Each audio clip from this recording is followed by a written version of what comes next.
Thank you very much. So good afternoon, committee members. I will call the Legislative Commission's Budget Subcommittee meeting to order. Today's January 20th, 2021, and this is the first of our budget subcommittee meetings that we will be holding to take a very high-level overview of the executive budget that we have just received. We will be going into much deeper aspects of the budget as we move into individual budget items later in this week and next week, and then even deeper once the session starts. So welcome you all to this committee meeting. I will go ahead and turn it over to Ms. Kaufman for the roll call. Thank you, Madam Chair. Senator Brooks.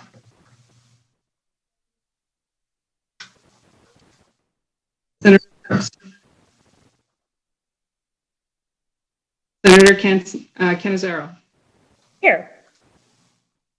Senator Dennis. Here. Senator Don Deralup. Here. Senator Gansert. Here. Senator Goycochea. Here. Senator Hammond. Here. Senator Kiekeffer. Here. Senator Ratty. Here. Assemblywoman Benitez Thompson. Here. Assemblyman Frierson. Here. Assemblywoman Gorlow. Here. Assemblyman Hafen. Here. Assemblywoman Howdigi. Here. Assemblyman Levitt. Here.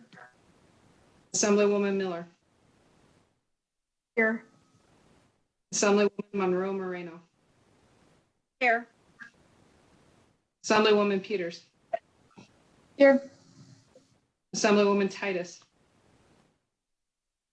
Skip me. Assemblywoman Titus. Here. Assemblywoman Here. Tolles. Assemblyman Roberts.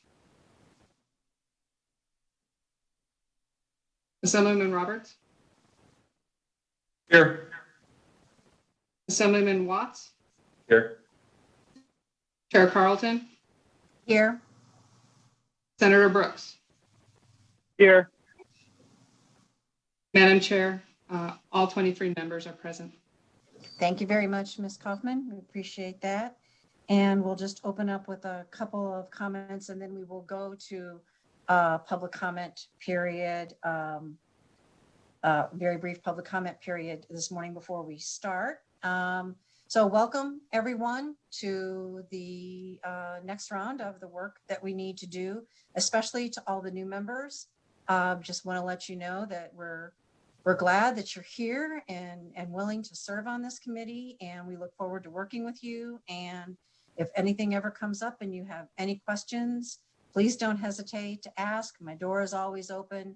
I'm happy to work with you on any issues that come up. So I just wanted to say welcome to you all, and I look forward when we can all be together again. So Senator Brooks, did you have anything you would like to say? Yeah, thank you, Chair Carlton. I look forward to sharing this week of committee hearings with you, and want to thank all the members who are on this committee who start their session a little bit early, and also thank the amazing staff that will help make these committees work, and all of the agencies that will be presenting such important information. And it'll be a long week, but a very important one. Okay. Thank you, Senator. So with that, we'll go ahead and go to our public comment period. Public comment can be accessed by the instructions that were on the agenda. They'll be limited to 2 minutes, and we'll take public comment up to about 30 minutes if necessary. And then anything after that, we will do at the end of the meeting. So with that, broadcast services, is there anyone in the public comment queue? Thank you, Chair. Caller with the last 3 digits of 577. Can you slowly state and spell your name for the record? You will have 2 minutes and may begin.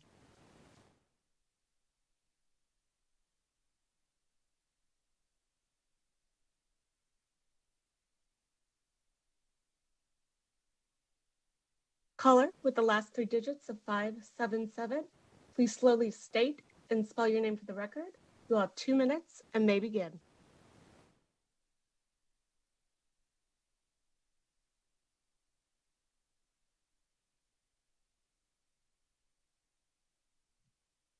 Chair, at this time, there are no more callers. Thank you very much. We appreciate that. I'm sorry, So can you? Excuse me?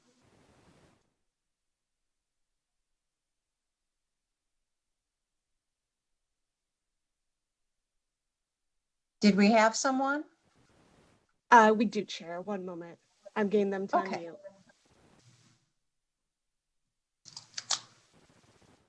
Hello?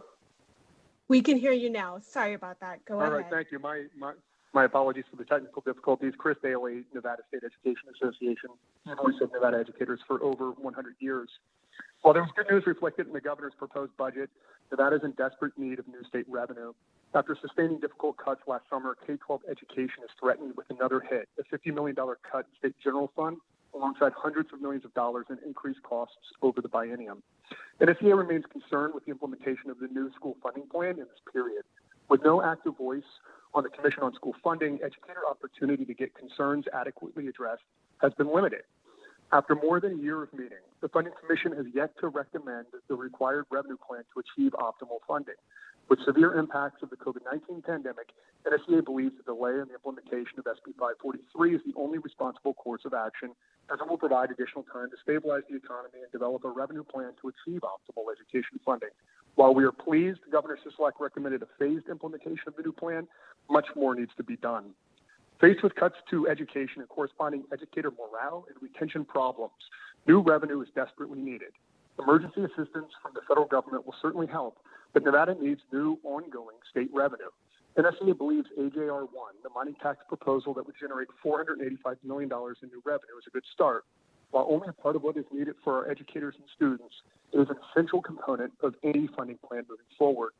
Like the first day of that special session last summer, when hundreds of educators in red face coverings lined the street from the legislative building to the Capitol, it is time to listen to educators. As you dig into the details of the governor's budget proposal, NSEA asks you to dig deep to address our budget challenges. Nevada public schools and other vital services deserve new state revenue, not continued austerity. With the legislative session approaching and the COVID-19 pandemic still raging, we know we are in a critical period for Nevada schools. Public education in Nevada has never received the respect it deserves. Now, during this time of crisis, we need courageous legislators more than ever. Be brave, be bold. Thank you.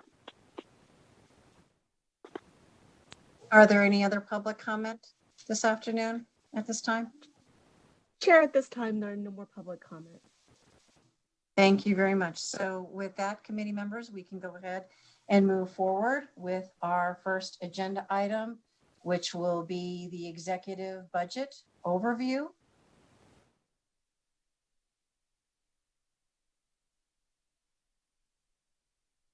If we could go ahead and queue up the appropriate person.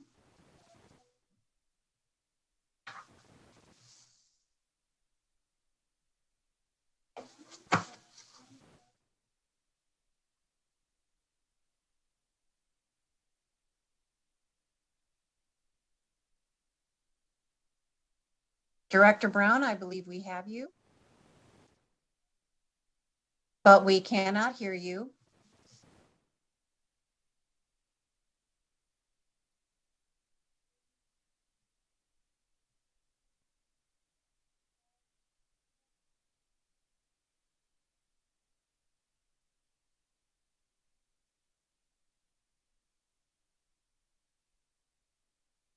Dr. Brown, this is Jen with Broadcast.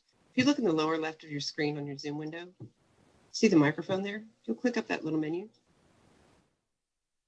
should be an option to set it to same as computer. Give that a try.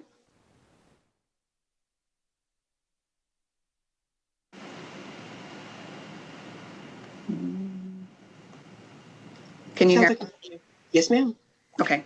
Ms. Brown, we now have you. Welcome to the committee. Good afternoon. So thank you for presenting today. If you'd like to just go ahead and go through all the high level points. At certain points, I'll stop you and open it up for a few questions from committees because I know there's a lot of information here. So we'll just break it up into smaller sections and move forward. So with that, if you'd like to go ahead and proceed. Okay, I'm going to start with just a little background on the budget process. So this process began on March 13th, 2020, when the governor's office issued budget instructions to state agencies. Both program and fiscal staff in state agencies worked diligently to provide the governor's finance office with the information it needed to complete this executive budget. During a normal budget season, agencies would spend late spring throughout summer focused squarely on building a defined targeted budget. But as we know, this has not been a normal year. Our budget building coincided directly with the start of the pandemic, which was extremely challenging for agencies. They had to halt their normal budget building to take immediate cost-saving measures in response to the COVID-19 related economic downturn. This included a hiring freeze, identifying and enacting immediate expenditure reductions to offset lower state revenues, determining thousands of expenditures to submit for federal coronavirus relief fund reimbursements, and providing budget reductions for the special session. All of this occurred while agencies were immediately shifting employees to telework or social distance offices, and while revenue projections were constantly changing. There has not been a budget build season like this in our modern history, and we hope we don't see another one like it again. On behalf of the governor's office, I wanted to take a brief moment to acknowledge all of the program and fiscal staff in state agencies that produced a thoughtful and targeted budget despite these challenges. We are grateful for the state employees that are behind this budget and their commitment and resiliency over the last year. Our thanks goes out to all of them. So I'm going to put my presentation up on the screen.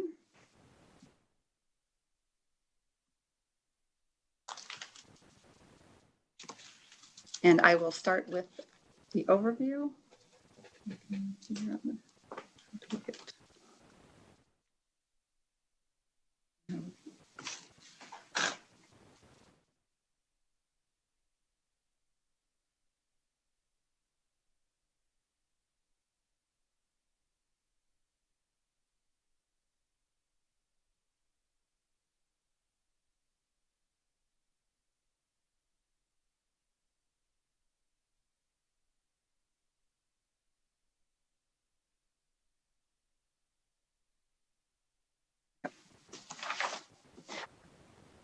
Okay, these are the items I will be covering today. And with that, I will move on to the national economic overview. And this is just a brief overview of both the national and Nevada economy.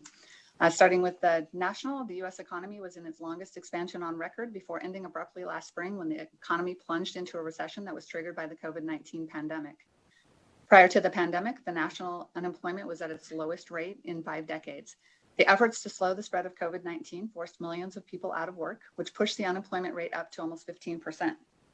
Since the initial economic shock, about half of the jobs lost have returned, and the unemployment rate has declined to a still elevated level of 6.7%, almost twice as high as the rate prior to the pandemic.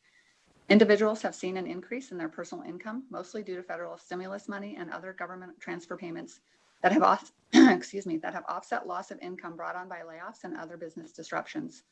Relative to a year ago, the third quarter 2020 personal income was up 7.1%, while wages and salaries were up only 1%.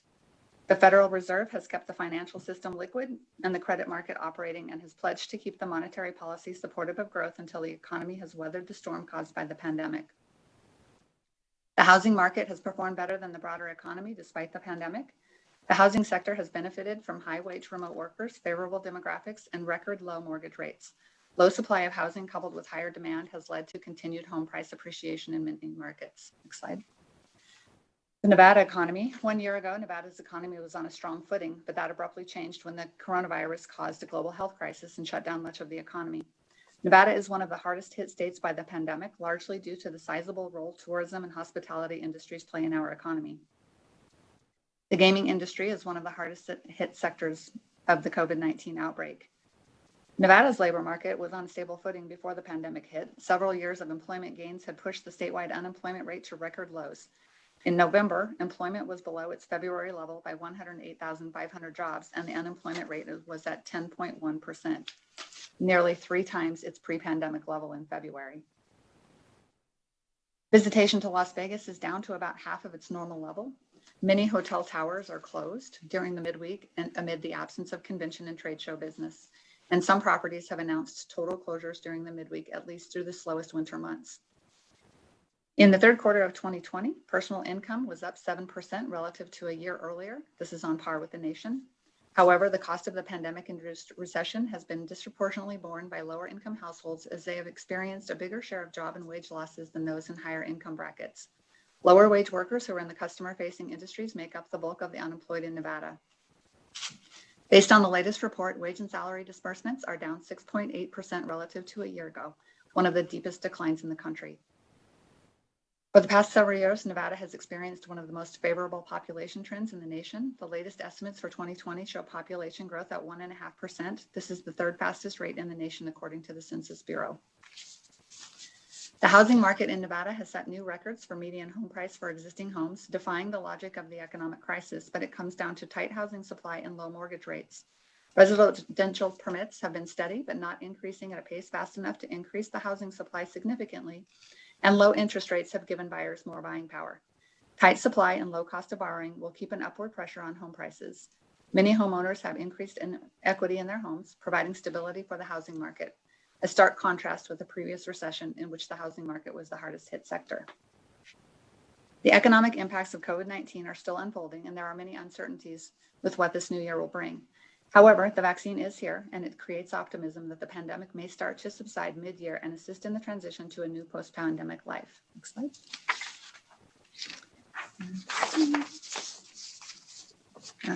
This chart is a visual representation of the unemployment rate between Nevada and the U.S. You can see before the pandemic hit in February, those low rates that I just talked about, and then the peak in April where Nevada was at 30.1%.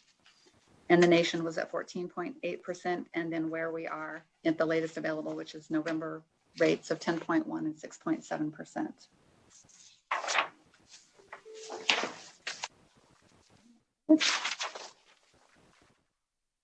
Moving on to revenue. Nevada's general fund is the major operating fund of the state. However, we also have access to federal funds, the state highway fund, and various other revenue sources that support state services. Okay, moving on to the next slide. This is a visual representation. As you can see, for the 21-23 biennium, general fund resources represent 32% of the total state revenues. Federal funds comprise 40% of revenues. The primary driver of the federal fund increase remains related to changes in growth in the Medicaid program. The state highway fund represents 4% of revenues, and the balance comes from other funding sources. Next slide. During the early impacts from the COVID-19 crisis, the state was forced to implement various budget reduction strategies using all of its rainy day funds to mitigate the plummeting tax revenues in fiscal year 2020. And a special session of the legislature was called to enact budget cuts to the fiscal year 2021 budget. The latest economic forum forecast for the total general fund revenues for the upcoming biennium is $8.5 billion, just $418 million more, or 5.2% higher than the actual collections for fiscal year 2020. And the latest revised estimate for fiscal year 2021 for the current biennium. There is, let's see, moving on to the next slide.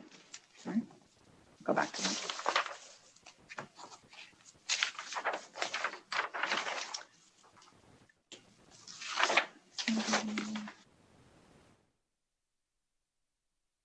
So you can see from this slide that sales and use taxes are 29.9%, or the largest contributor to the general fund.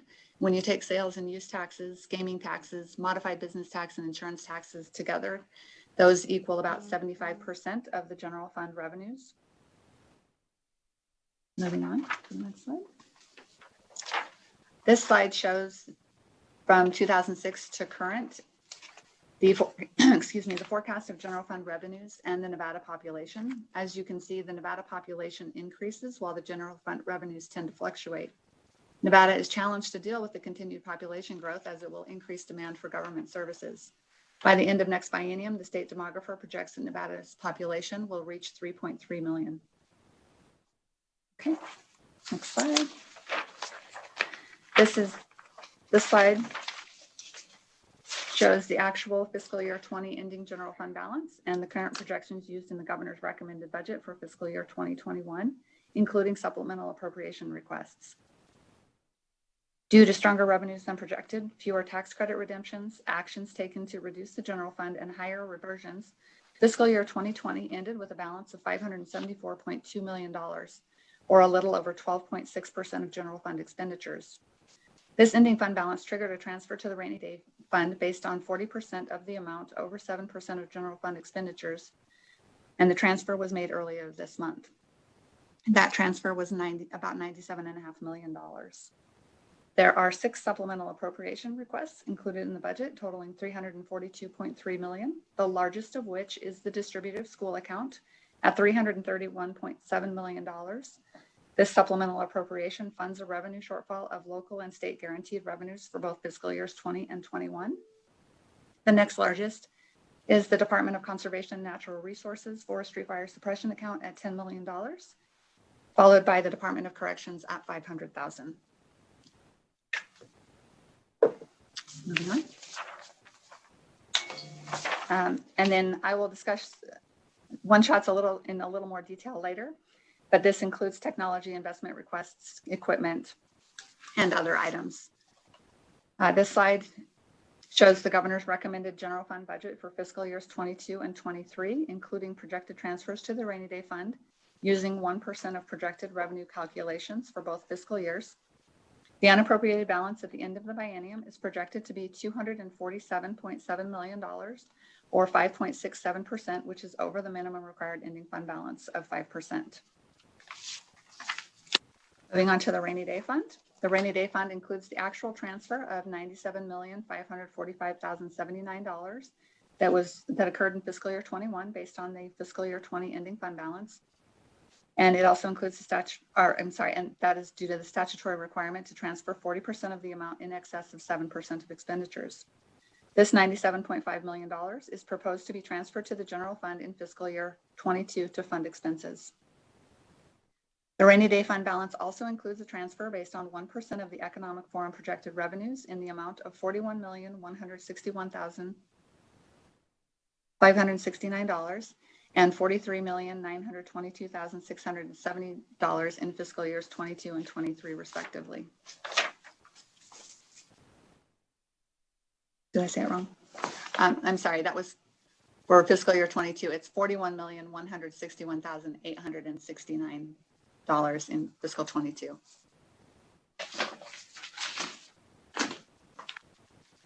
Moving on to the spending limit. This is the limit on total proposed expenditures provided by NRS 353.213, which was added to the budget process in 1979. It caps general fund spending per Nevadan at the 1975-1977 biennium level, adjusted for inflation and population growth. The budget submitted by the governor cannot exceed the amount appropriated for the 1975-1977 biennial budget multiplied by the percent change in population from July 1974 and the percent change in the consumer price index from the same month. Construction expenditures are exempt from this limit, as are deposits to the rainy day fund. Since 1974, the state's population has grown approximately 430%, and the CPI has increased almost 425%. Starting with the base 1975-1977 biennium budget of slightly less than $390 million, calculating the increase for population and CPI places the spending cap for the 2019-21 biennium at $10.805 billion. The governor's recommended budget appropriations do not meet or exceed this cap. Next slide. This chart shows the legislatively approved operating appropriations compared to the spending cap from the 1981-1983 biennium to the 21-23 biennium. In compliance with NRS 353.213, the executive budget appropriation amount in the chart includes all proposed expenditures for the 21-23 biennium except those for construction or for transfer to the rainy day fund.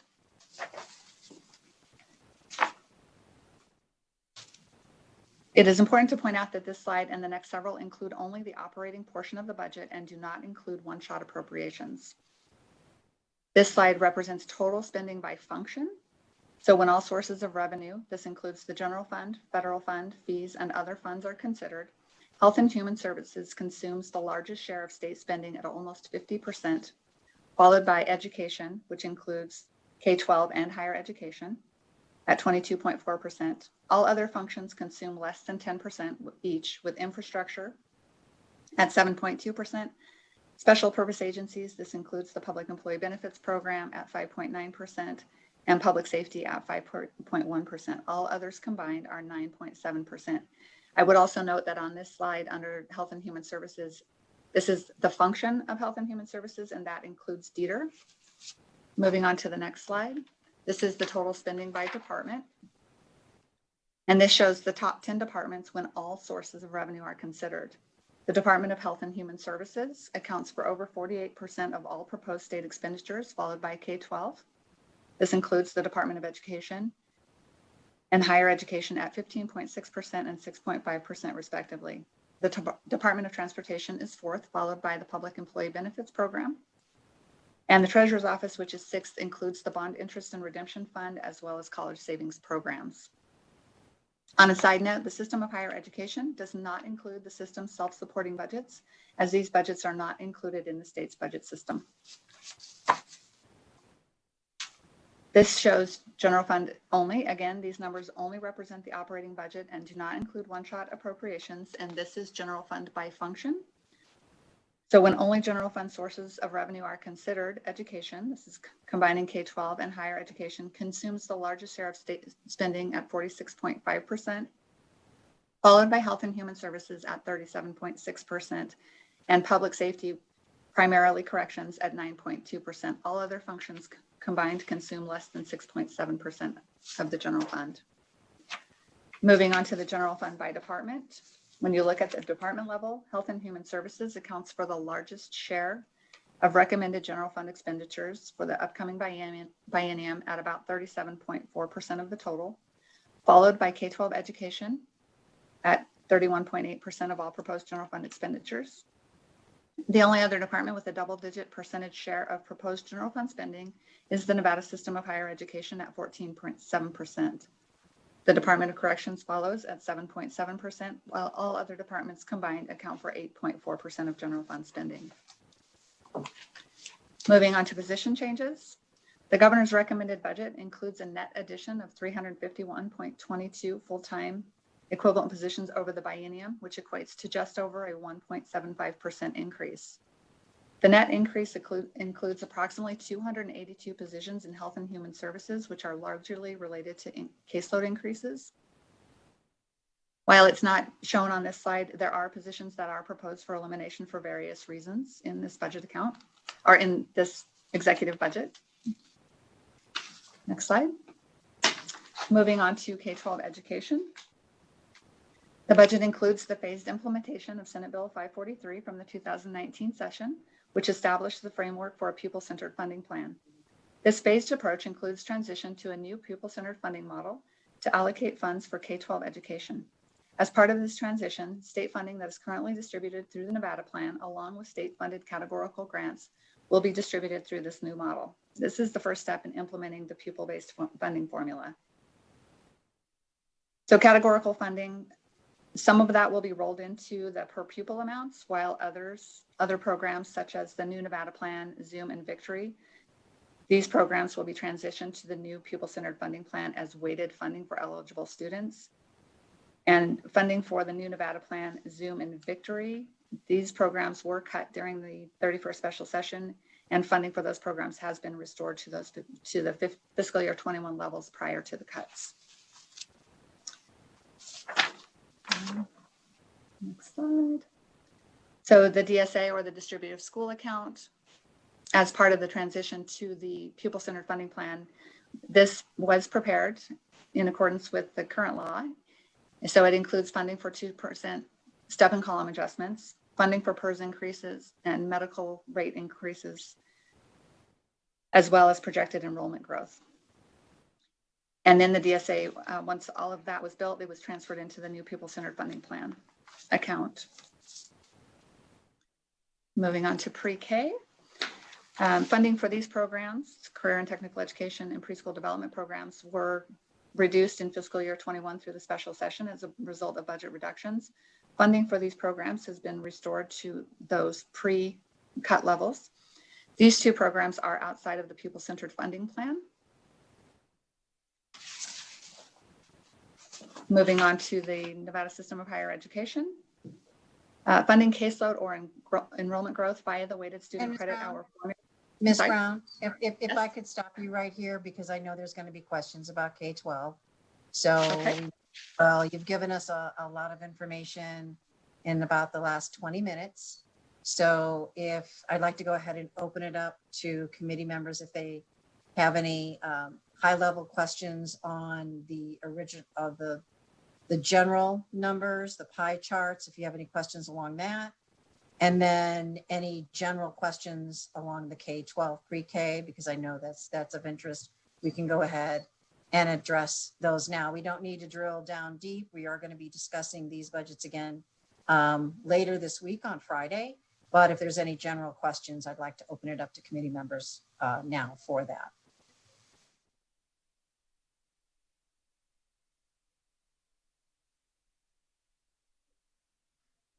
Madam Chair, I had one question. It was just on a distinction between two slides and what was going into a number.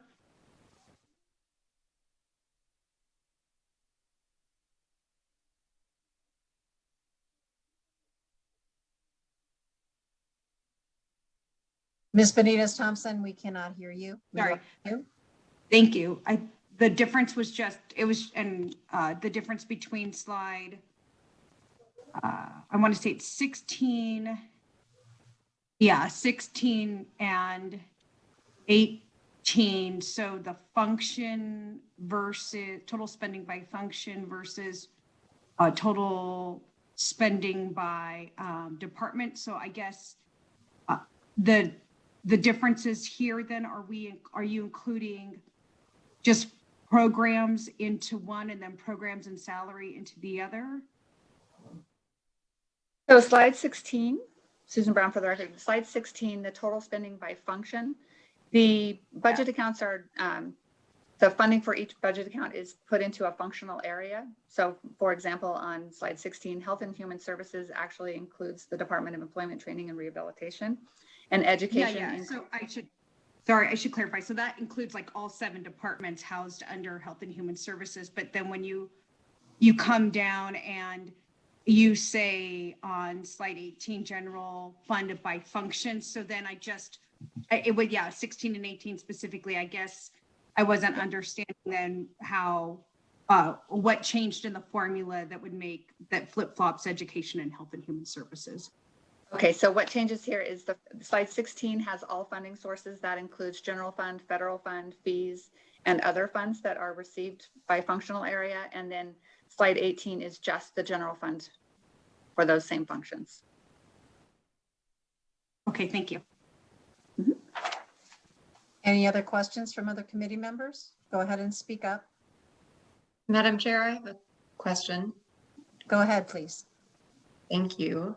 So looking at slide number 22, we have K through 12th grade, the DSA, the funding of the 2% step and column adjustments, and then the funding of PERS health benefits. So how does that work within this new phased in model? Is that coming on top of the DSA funding, or is that coming out of a different account? If I understand your question correctly, as far as the 2% step and column adjustments and the funding for the PERS and the health benefit rate increases, as part of the process, we built the DSA as we normally would, which includes these increases. And then we took that whole pot of money, and generally that's funded with the state and local funds. So we took all of that money that was in the DSA and we transferred that into the new pupil-centered funding plan. Okay. I'm going to have more questions about the phased in, but I think we're going to go into the weeds a little bit further later on. So thanks. And thank you, Assemblywoman. That's going to be a big topic on Friday. So I just wanted to give everybody a chance right now. So are there any other questions?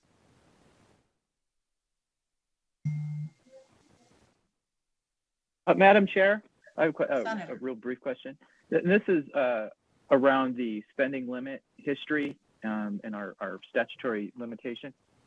So if I'm looking at this correctly, we're spending on a per capita basis, inflation adjusted, 20% less to provide services to Nevadans. than we were back in 1980. Is that what I'm looking at?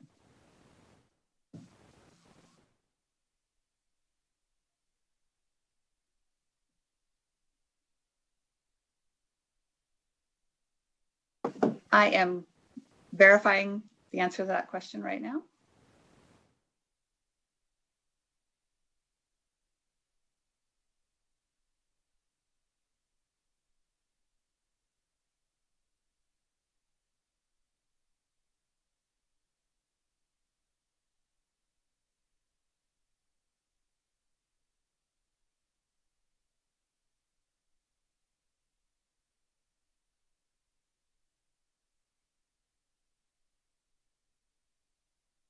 So the question is, I'm trying to come to the conclusion based on our budget. Proposed budget is 80% of what our spending limit is, and back in 1980, our proposed budget, or our actual budget was exactly what the spending limit was.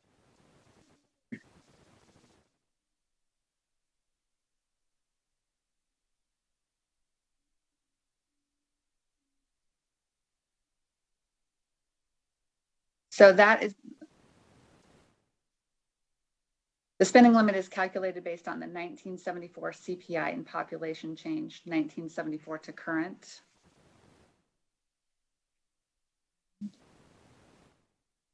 So it'd be 74, not 80. I'm sorry, I was just looking at the fiscal year chart that's in one of your slides. Yeah, and I might have to get you more information on that if that's all right. Thank you. Thank you, Ms. Brown. Are there any other questions of committee members at this time?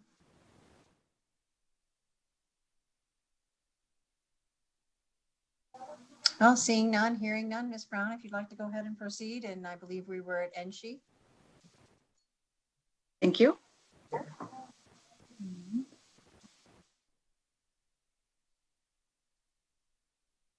Okay.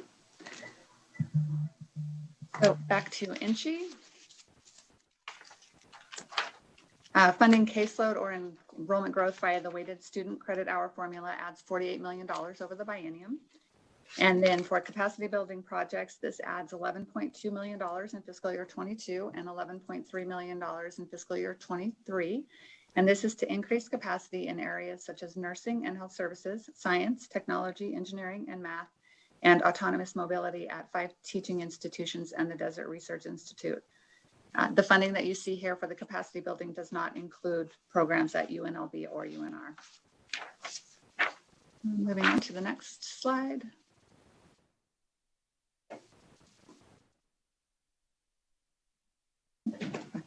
There we go. The budget restores funding for the following projects that were swept during the 31st special session.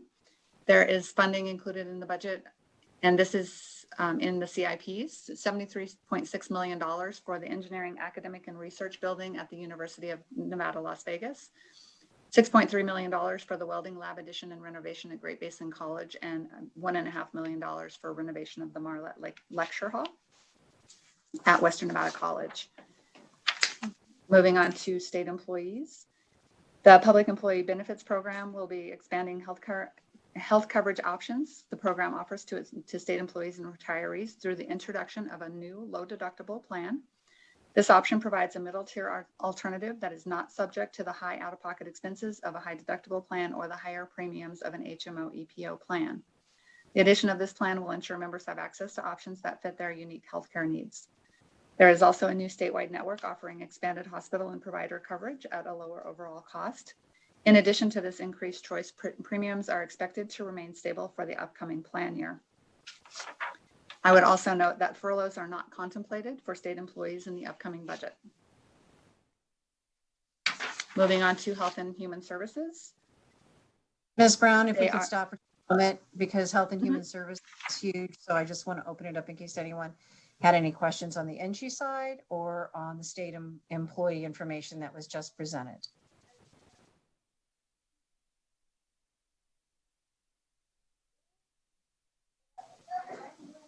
Hearing none. Okay, please go ahead and proceed. I just wanted to make sure.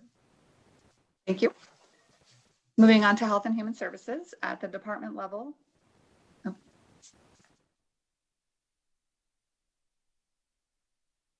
Sorry.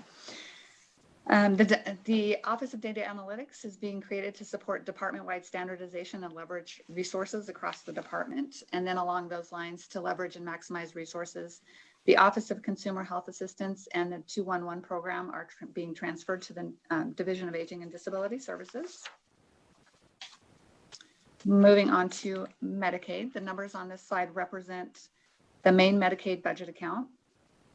So as you can see, there is an increase of $143.8 million over the biennium in general fund that is included for medical inflation, $153.5 million in fiscal year 22 and $146.9 million in general fund for fiscal year 23 for caseload growth and adjustments to the FMAP, the federal matching assistance percentage. And total Medicaid enrollment has increased an estimated 123 individuals between February 2020 and November 2020. It is expected that caseload will continue to increase to about 2.2% over the upcoming biennium. And you can see that on this next slide. As of November 2020, over 761,000 Nevadans were covered by Medicaid compared to the 640,963 that was projected for this same period when the legislature approved the current budget in 2019. This is about an 18.7% over those projections. The executive budget projects approximately 778,000 individuals will be enrolled in Medicaid by the end of the 21-23 biennium.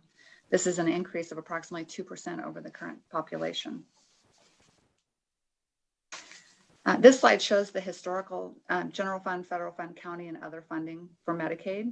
You can see in fiscal year 2012 that the state general fund portion of Medicaid was $532.8 million. This, when combined with other funds, resulted in federal funds of about $1.01 billion. As a result of expansion of Medicaid to new populations by fiscal year 2020, the general fund portion was $865.6 million. And that, when combined with other funding sources, resulted in the federal share of $3.3 billion, or a 227% increase, with the federal government funding 75% of total Medicaid costs. With the federal share of the newly eligible population going up starting in March of this year, it is expected that the total federal share will increase. However, the projected federal share of total Medicaid is 69% in fiscal 22 and 70% in fiscal year 2023. The federal share is now projected to top $3.8 billion in fiscal year 2023.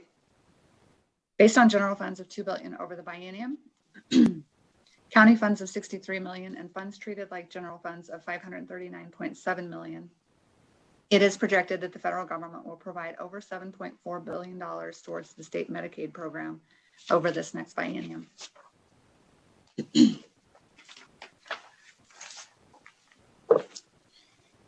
And still in the Medicaid budget, and this has been put out there, that the restoration of the 6% Medicaid provider rate reductions, these reductions were approved during the 31st special session, as well as the rates for the neonatal intensive care unit.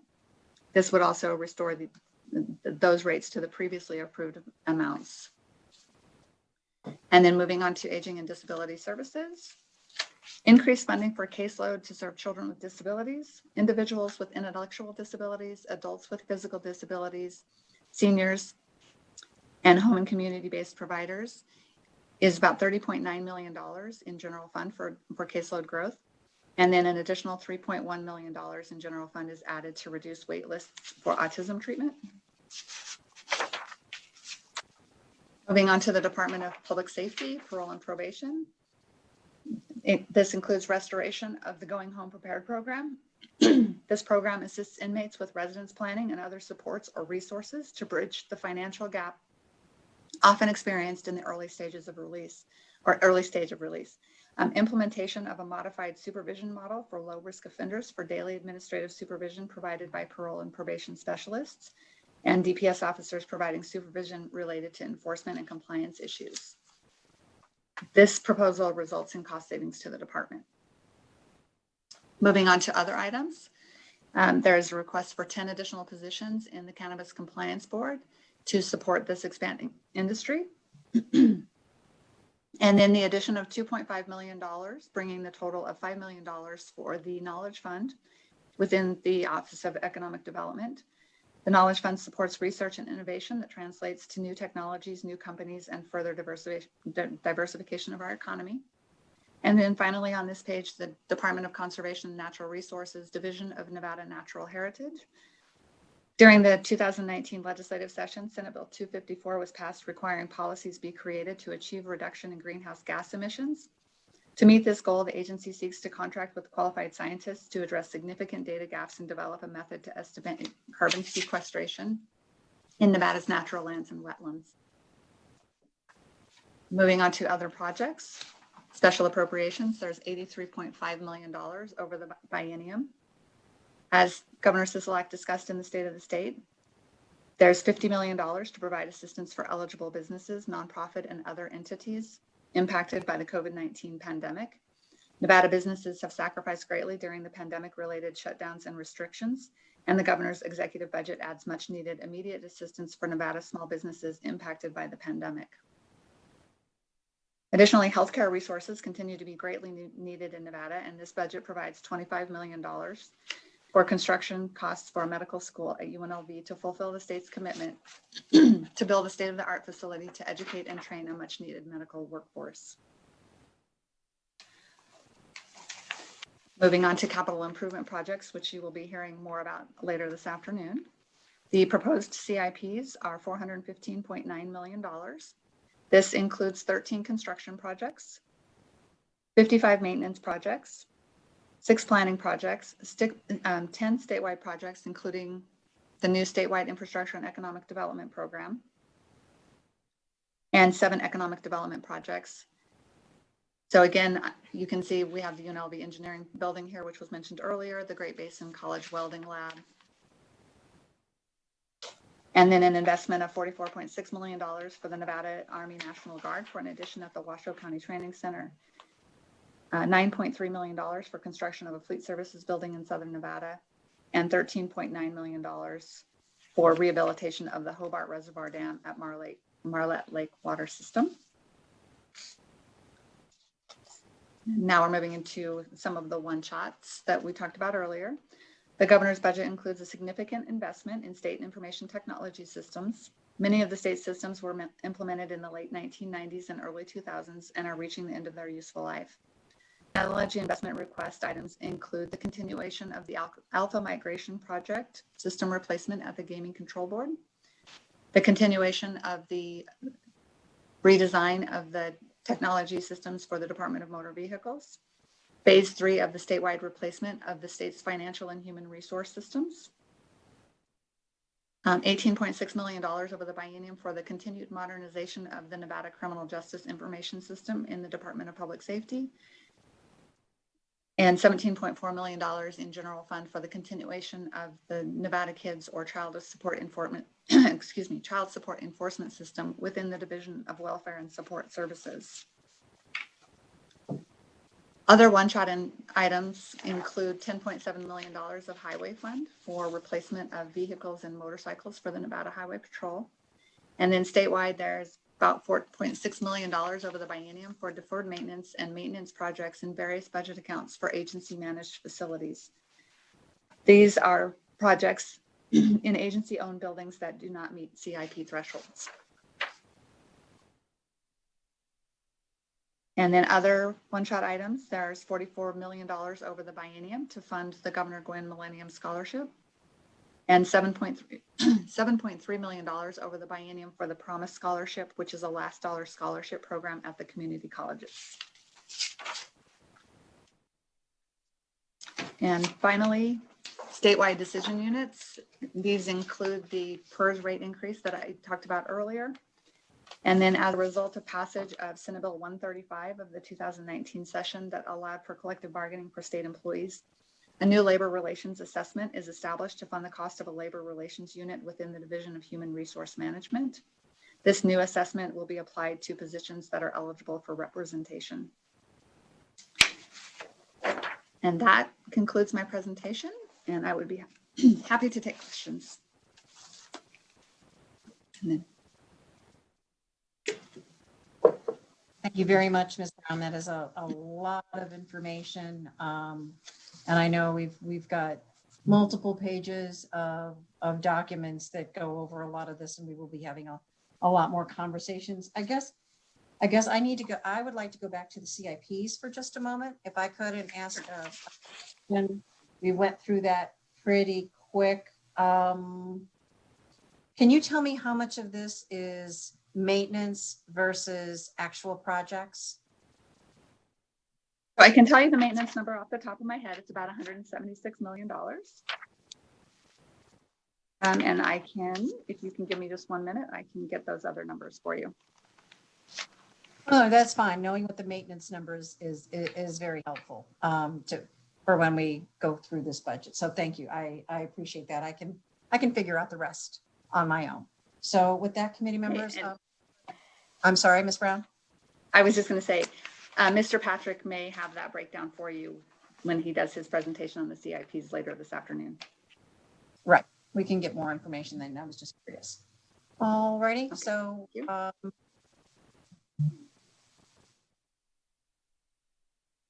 the committee members, do you have questions of Ms. Brown and this overview?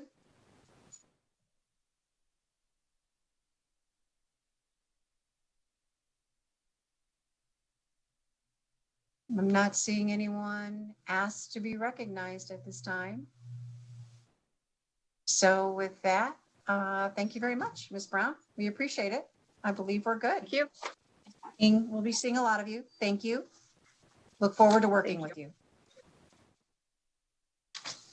So committee members, I believe our next item, let me flip through here.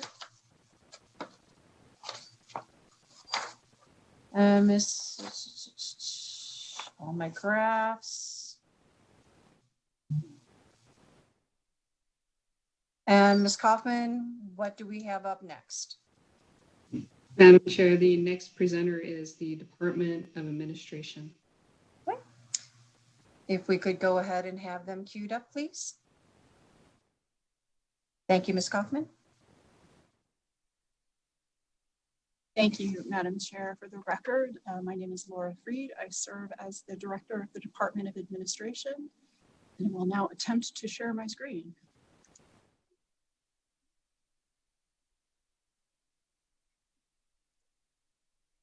There we go.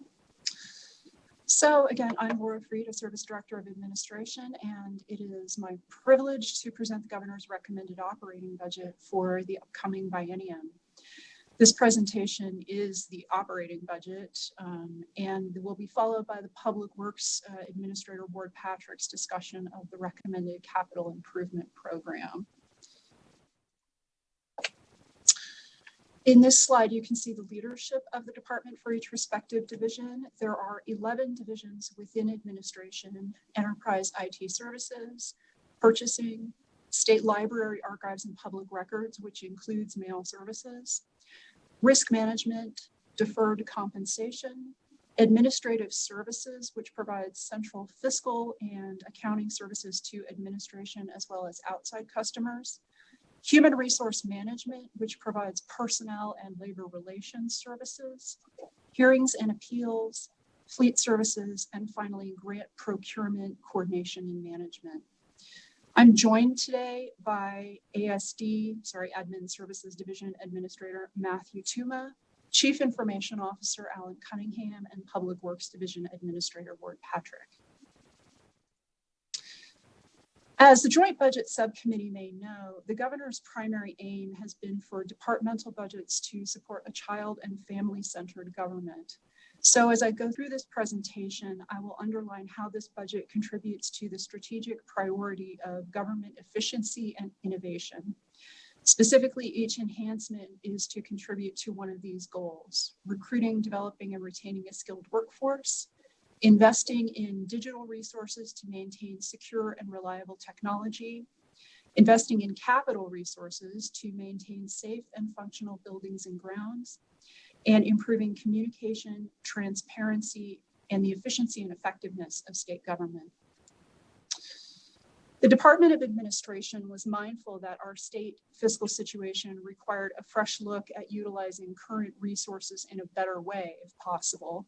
and prioritizing our division's desires for new technology and new staff. As such, this budget provides a cost savings of $1.36 million over the biennium due to various efficiency units, as well as the reduction of 6 positions due to efficiency units. Even with 1 new position recommended, the department's total position count decreased by 12 across the department. This slide displays the Department of Administration's revenues in proportion. As you can see, the department is largely funded by internal service fees assessed to other agencies for the central services that we provide. The total biennial funding for the department has decreased $21.4 million from the legislatively approved amount for the current biennium. We have broken out general fund one-shots from ongoing general fund appropriations, and you can see that one-shots were eliminated from this recommended budget, and the general fund loans were reduced by $6.3 million. Ongoing general fund appropriations decreased by $1.1 million over the biennium from legislatively approved.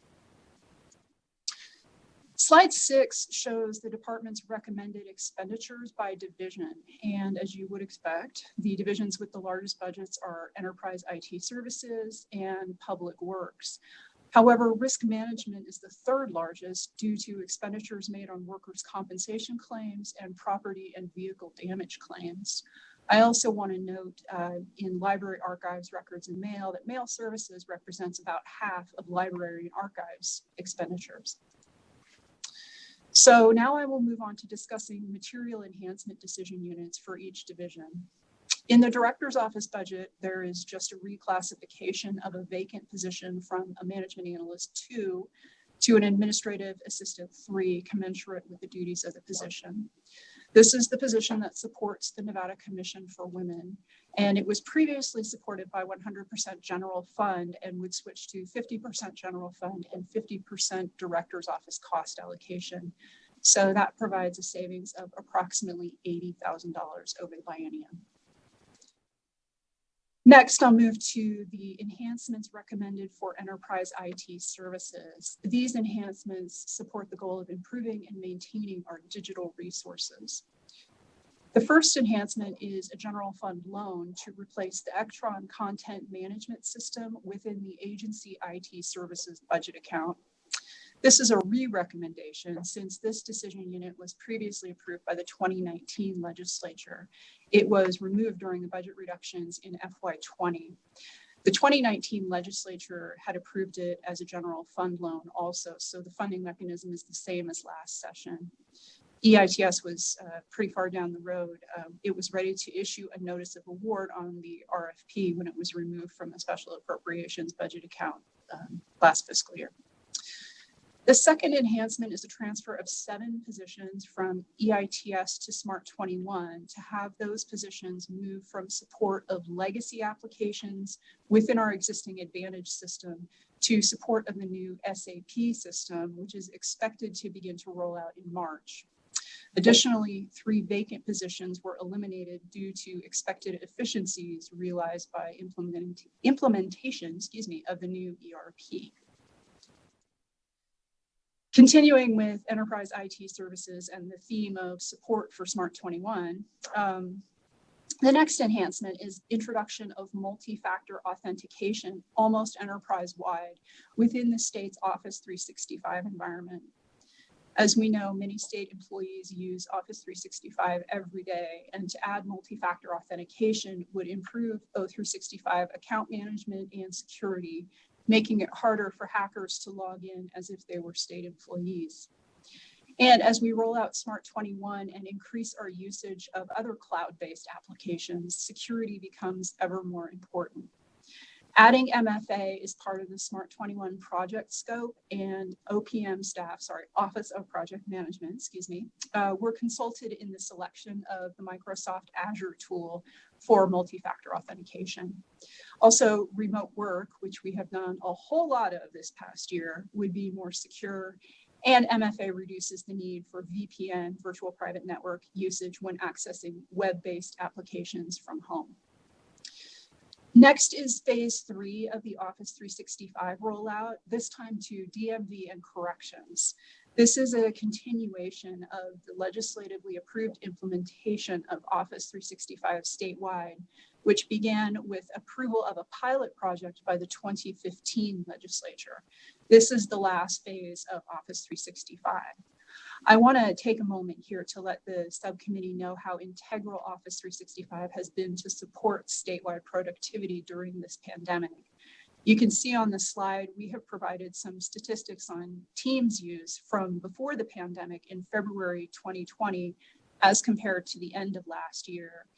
The state was really lucky that the governor and past legislatures made this enterprise-wide investment when it did, because it has enabled work teams both interdepartmentally and intra-departmentally to continue things like file sharing and having meetings. Moving on to the Division of Human Resource Management and enhancements that support the goal of recruiting, developing, and retaining a skilled workforce. There are a couple of efficiency units in Budget Account 1363. The first is to eliminate one vacant administrative assistant position, and the second is to eliminate one of the office suites within the Grant Sawyer building that's currently used by DHRM staff and consolidate the staff into one suite. The governor has also recommended the reclassification of one grade 39 classified management analyst position to a new classified payroll manager position. This position's duties have changed since the merger of Central Records and Central Payroll with the creation of DHRM in 2011. This position oversees both payroll and human resources transactions being done in Advantage Human Resources module, and the pay has not considered that. The next enhancement is the introduction of a new assessment to support the labor relations unit that was approved during this past interim period. As you all know, SB 135 of the 2019 legislature instituted collective bargaining for state employees. However, by the time the bill was passed last session, all the budgets were closed and there was not time to open them to either increase the personnel assessment to support DHRM's fiscal node or create a new internal assessment that supports the labor relations work of DHRM. Also, the personnel assessment is charged on nearly every position, not just the ones that would be eligible for union representation. So it was our view that the labor relations unit should have an assessment of its own, and we've submitted a BDR to implement that change. I should note here that the labor relations assessment is added to the budget in an equivalent amount that the personnel assessment is reduced. So in that sense, it is revenue neutral. It's simply being charged to agencies that have positions eligible to be represented by a given bargaining unit. Finally, as you can see on this slide, the labor relations unit is currently engaged in bargaining with 4 different unions representing 7 different bargaining units. I am unfortunately not at liberty to discuss the bargaining sessions, but I can say that the state is in different places with different unions. In some cases, we are very close to finishing bargaining on all non-economic sections of bargaining agreements, and in other cases, less so. Now that the budget is public, we are beginning to discuss economic provisions that could be contained in various bargaining agreements. If the governor chooses to recommend any of those economic provisions pursuant to NRS 288-510, they would be submitted to the legislature as budget amendments after the collective bargaining agreement were approved by the Board of Examiners. Non-economic provisions can become effective upon Board of Examiners approval. Moving on to the goal of improving and maintaining capital resources, we have a few enhancements within the Public Works Division. First, the governor recommends approximately $1.9 million over the biennium in priority maintenance projects for state-owned buildings. These include addressing life safety risks, energy improvements, and smaller scale interior and exterior remodels that do not rise to the level of a CIP maintenance project. This is supported by Buildings and Grounds assessment revenue. Also, there is an efficiency unit to eliminate 1 project manager 2 and 1 building construction inspector 3 positions. Both of those positions are vacant. To support the goal of improved communication, transparency, efficiency, and effectiveness of operations, the governor has recommended establishment of mail services as a standalone division. As you may know, mail services was previously part of Buildings and Grounds, and then in 2011 was moved to the Nevada State Library Archives and Public Records Division. The administrator over mail services is the NSLA PR administrator, who is by statute either a librarian or an archivist rather than someone with bulk mail operations expertise. Further, the mail services budget currently represents approximately half of the total NSLA PR budget, so it really needs dedicated oversight in collaboration with Administrative Services Division. Breaking it out would allow for more careful fiscal and personnel management. The need for more focused leadership was brought to the forefront during the pandemic when mail's project volume increased to handle an unprecedented number of unemployment mailings for DETR, as well as bulk mail jobs supporting the welfare division. Also, as email and digital document transfers supplant the use of individual paper letters, more of mail services business transitions into those big custom jobs, and a dedicated administrator would have bandwidth and expertise to reconsider the basis for the mail services rates. This is our only recommendation for a new position, and the salary was based on the salary of the Fleet Services Administrator, since those two divisions would be of similar size. Additionally, the governor recommends transferred funding from the Public Utilities Commission and the Division of Environmental Protection to support the maintenance of the on-base retrieval system used by the archives and records staff. This is a continuation in the budget for the next biennium of a work program that was already approved during this fiscal year. The on-base system provides storage, retrieval, viewing, and printing of archive documents and interfaces with Office 365. For the Fleet Services Division, the governor has recommended the purchase of 33 new vehicles via the Fleet Services Vehicle Purchase Budget account at a total cost of $1.34 million over the biennium. These are vehicles that would satisfy new and replacement vehicle requests for various agencies.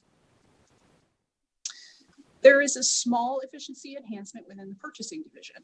The department has submitted a bill draft request to modernize the State Purchasing Act, and these changes to the purchasing statute were stimulated by the issuance of Internal Audit 20-07, which was issued in February of last year. The audit recommended creation of a debarred vendor list, which most states already have, and most states have eliminated newspaper advertising, so this decision unit's small amount of savings comes from that change. All bids and proposals are posted online in Nevada ePro, the electronic bid management system. Also supporting the goal of more efficient government is a recommendation to expand the Las Vegas Hearings and Appeals Office to provide 3 more courtrooms, including an ADA accessible courtroom, to hear more appeals faster. This decision unit is funded by transfers from the Workers' Compensation and Safety Fund, which is housed within the Department of Business and Industry, as well as appeals assessments charged to individual agency customers. The decision unit totals $493,210 over the biennium. We currently have 6 courtrooms to serve 9 appeals officers and 4 special appeals officers. To give you a sense of how the workload has grown over the last several fiscal years, we have provided the statutorily mandated cases heard by fiscal year since fiscal year 2012. These are the cases that hearings and appeals must hear by law, and they include workers' compensation claims, victims of crime compensation hearings, purchasing bid disputes, and industrial relations disputes. There is also another separate appeals officer caseload that comes from interlocal agreements with DETR, DHRM, mortgage lending, education, transportation, and most recently, the Cannabis Compliance Board. As you can probably imagine, it gets difficult to schedule 6 courtrooms for 13 officers. Also, all cases heard by appeals officers must be heard in a courtroom equipped with computerized video recording equipment and microphones. Not having a courtroom for every appeals officer delays the pace of court proceedings, which frustrates our customers, particularly the injured workers themselves and their attorneys who are awaiting their hearings. All the statutorily required workers' comp hearings, plus this various types of appeal work that we do via interlocal agreement, just means that hearings and appeals needs more space. The other divisions I haven't covered so far, administrative services, risk management, the grants office, and deferred compensation, were not recommended for any material budget enhancements for the upcoming biennium. This concludes my presentation of our budget. And if I may, I want to thank all the dedicated administration staff who worked on this budget for a lot of months, and the GFO for their collaboration in reviewing the budget. And we are happy to entertain the subcommittee's questions.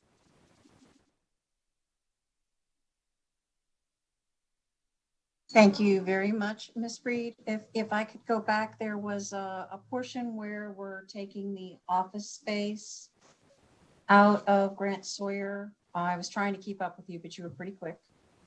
Oh, yes, that is back on. That is back on slide 10. So the thought process behind taking this out of the Grant Sawyer building? It's simply to, maximize the space in Sawyer, because there's always a demand for office space in Sawyer. So if we can reduce our expenditures, as we were asked to do, to keep it to the essentials, and the staff can get along in one office suite instead of two, the DHRM was willing to do that. Okay. So they'll still be in the Grant Sawyer building. They'll just be in a smaller space. Correct. Sorry, for the record, Laura Freed, that is correct. Okay. And will some folks still be working from home as you move forward? This is Laura Freed for the record. Not particularly the Las Vegas staff. That's where we keep a lot of the employee development program staff. But yes, in some cases, in the north, we have had a lot of DHRM staff teleworking to the point where we are still doing it, a small pilot project with the grants office staff and the DHRM's office staff, sharing the same cubicles within the NSLA building to see how it's working, and having expected from this body some questions about what is the future of work. I wanted to have something to actually present to the 2021 legislature in the way of real world experience. So we can talk more about that. All right. Well, sorry. But to answer your question, okay, specific to Las Vegas, no, they're not.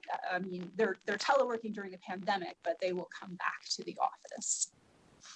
Okay. I just want to make sure that the appropriate amount of space will be available for folks. So with that, I believe Dr. Titus, you had a question on one of the items that was presented. Yes, thank you, Madam Chair.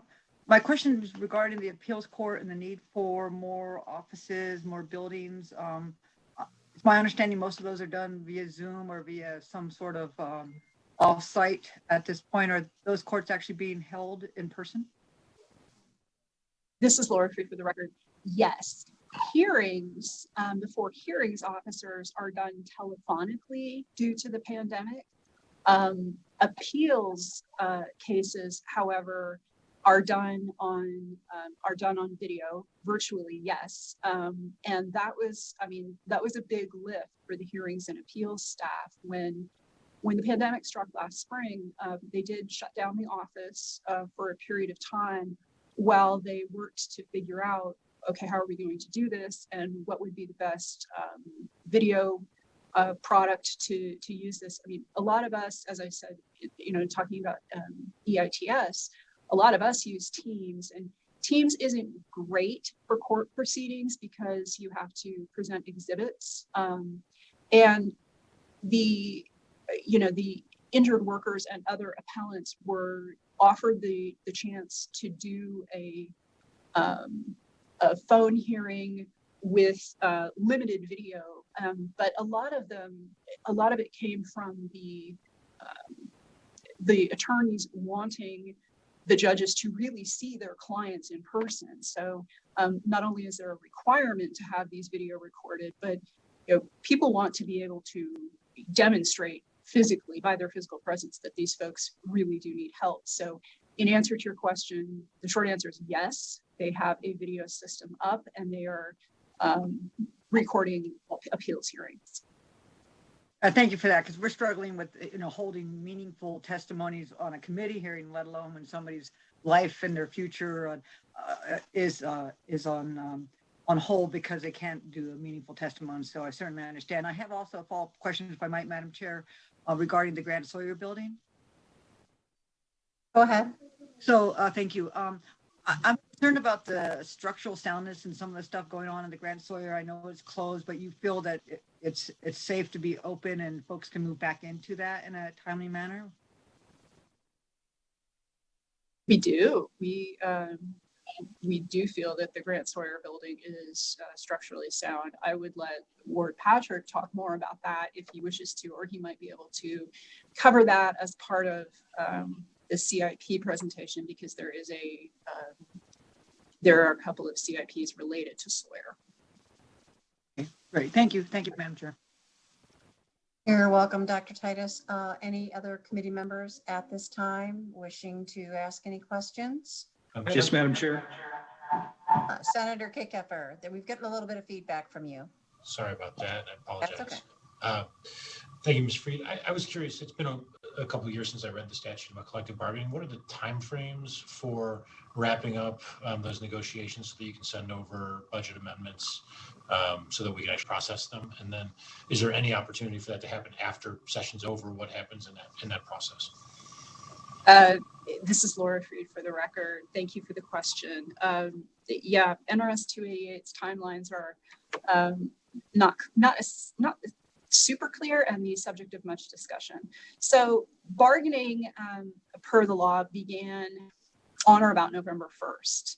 And you can go to mediation if that needs to happen by February 1st or earlier with the consent of both parties.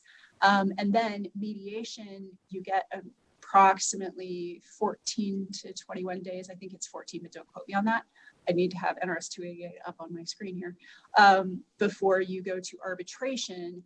And then the arbitrator has until, I believe, March 15th to render a decision. Now, that gets a little sticky because most arbitrators have a heavy caseload, and it's not been our negotiating contractors' experience that arbitrators do things in a quick time frame.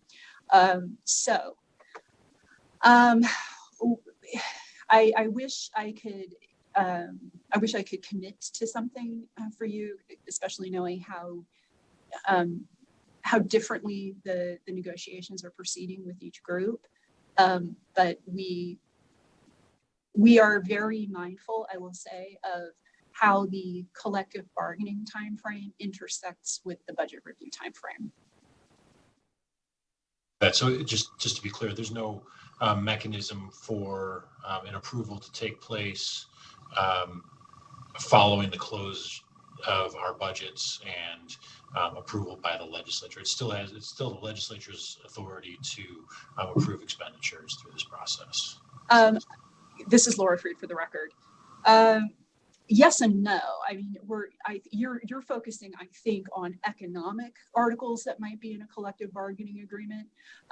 As I said, the non-economic articles of a collective bargaining agreement become approved upon Board of Examiners approval. So you could have 95% of a collective bargaining agreement approved by the Board of Examiners, and then you're just talking about the 5%.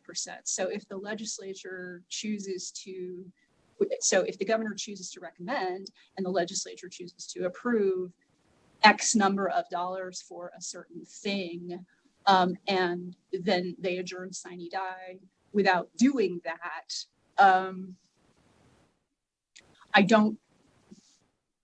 wish I had my Deputy Attorney General here with me, but I do not think, off the top of my head, I can't think of a way, but that's also one of the things we're gaming out right now. Certainly. And when I think of economic factors, right, it's not always just salary or compensation, right? It could be a caseload standard that then requires additional FTEs that are not authorized by the legislature. So I don't know how that would play out, but I guess it highlights the importance of getting this stuff done sooner rather than later, so that the correct branch of government has authority over expenditures. Thank you, Ms. Freed. Madam Chair, Senator Keykefer, was that a question or? No, I think we'll let that one go as just a statement. We won't put anyone on the hot seat on that one. It's a new adventure for all of us in this. So we'll go down this path together. So with that, I've had a couple people reach out and have questions.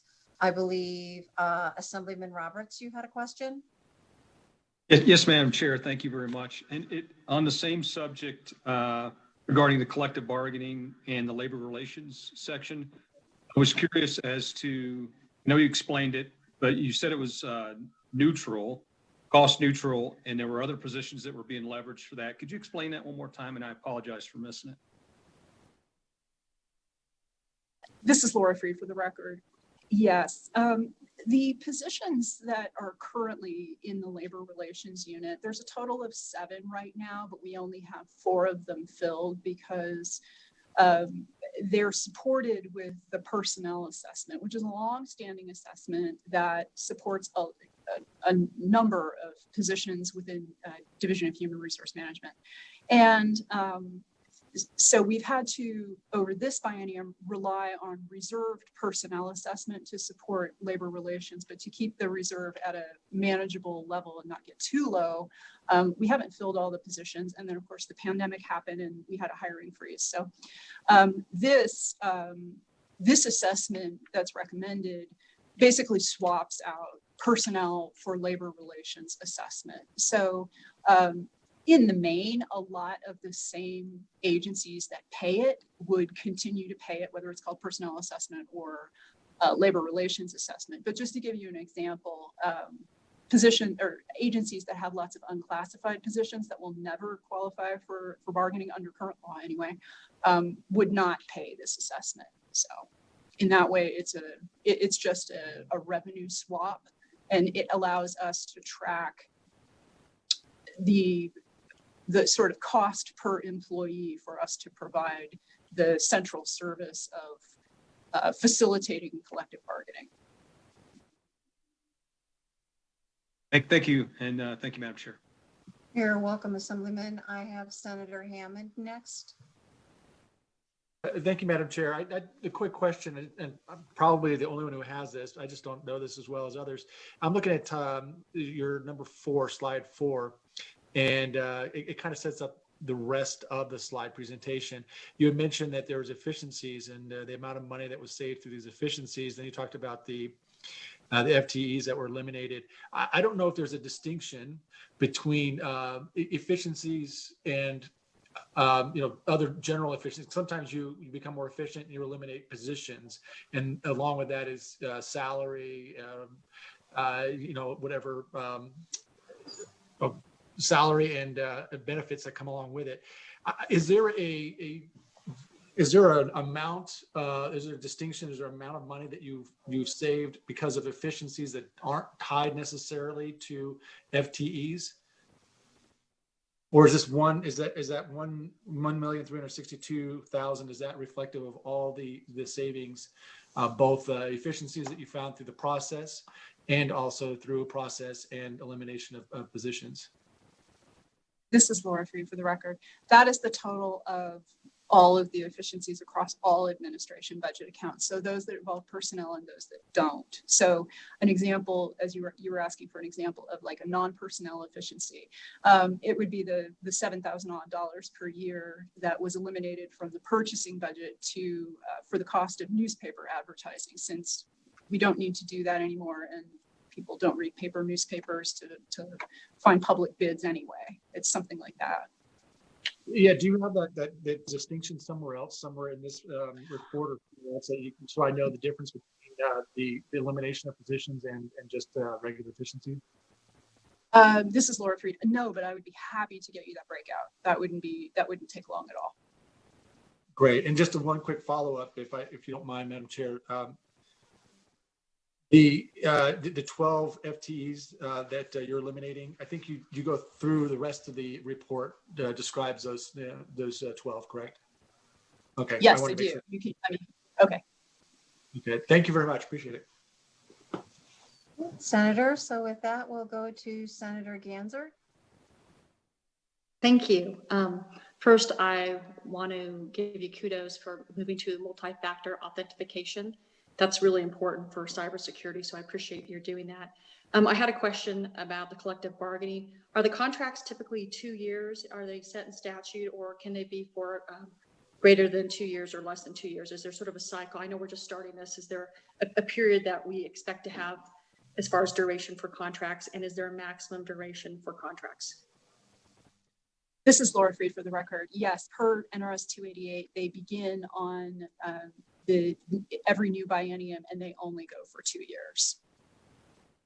Thank you. And I believe we have Assemblywoman Tolles next. Thank you so much, Madam Chair. And in relation to Senator Hammond's questions, and as well looking at slide 14 in regards to efficiencies and ways to recoup costs. So for my first question would be, do we sell the old vehicles? So looking at slide number 14, we're purchasing 33 new vehicles. Do we sell old vehicles? And on a broader level, do we sell old equipment? And do we help recuperate some, money there? And then 2, have we saved any money in terms of utility costs as we've sent workers home and not having to use electricity and so on and so forth in our government buildings? And is that reflected anywhere? This is Laura Free for the record. In terms of the Fleet Services Division, yes, we do have a process set out in the State Administrative Manual for accessing old vehicles, and we do get a nominal amount of money for selling them. Equipment is much harder to sell in volumes that would be material to for agencies. So usually agencies, when they have to access equipment that's not a car, there's a whole process, again, governed by the State Administrative Manual, where you get in touch with purchasing and you fill out some paperwork. And we do have, for instance, warehouses of furniture. So if agencies need some furniture on the cheap, they can go to the warehouse. And also agencies actually literally have moving sales where you can come take some of the furniture they're not taking with them to their new place. So we do that, but it's just not that significant. The question about utility cost savings is a good one. And I think that's going to take some research. It's not reflected in the GovRec budget anywhere that I'm aware of, but we could undertake some studies about building to building utility costs in FY20 versus FY21. And I will say though that it's sort of inherently reflected in what we call the adjusted base budget. So for instance, if you accrued X dollars in utilities in FY20 and you continued it in FY22 and 23 at a lower level of your actual utility bills paid, it would be naturally decreased, but we don't have like a formal study of that, I should say. Thank you for that answer. And I'd just be interested in seeing that. And I would add to that too, perhaps miles driven reimbursements. I know that we did make some adjustments in the interim and during special session regarding travel expenses that were not utilized, but I would also think miles driven reimbursements we should have seen some savings and project some savings as well. And just would like to see how that all calculates out in the grand picture. This is Laura Freed. You'll see that reflected in agencies' travel costs sometimes. You know, if you're right, we all stopped traveling. And I can tell you that Fleet Services daily vehicle rentals just went through the floor. I mean, we just had no traffic at all. Monthly rentals decreased somewhat, but you know, all of that again is reflected sort of implicitly in your adjusted base budget if you didn't build your travel categories back up to what they would have been if we hadn't had a pandemic. So.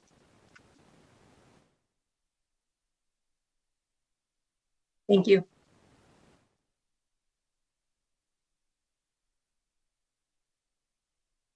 I apologize. Thank you, Assemblywoman. Senator Brooks. Thank you, Madam Chair. Ms. Reed, on the Fleet Services Division, when looking at purchasing of new vehicles, is the life cycle cost of those vehicles taken into consideration? And specifically, I'm thinking about electric vehicles and the electrification of some of the transportation modes when possible. I realize some of these vehicles have to be a certain type of vehicle, but are electric vehicles being considered, and specifically around the considerably lower life cycle ownership cost of those vehicles? This is Laura Free for the record. I will say that each one of these 33 vehicles that are recommended for purchase is either 10 years old or 100,000 miles or both. And with respect to your question about electric vehicles, I'm glad you asked because that's one of my favorite topics. We had actually requested to put into statute and regulation a prioritization of purchase of electric vehicles going forward. It wasn't recommended, but the GFO is happy to work with us and to amend the state administrative manual to make it a policy to prioritize purchase of electric vehicles whenever possible. So that's something we're going to be working on going forward. Thank you. Thank you, Senator. Are there any other questions of any other committee members at this time?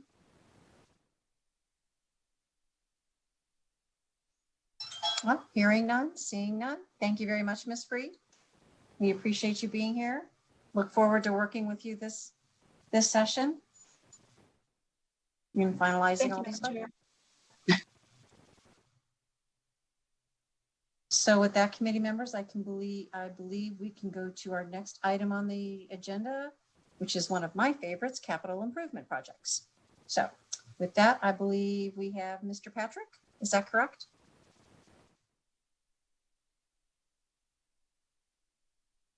Good morning, Ward Patrick from Public Works Division.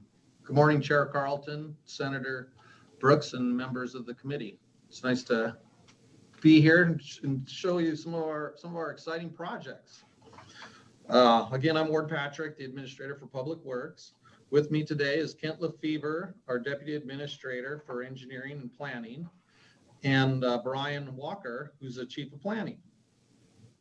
These individuals are responsible for the development of these projects we're going to be going through. And once approved by this body, the implementation of the planning, design, and construction will be theirs to implement.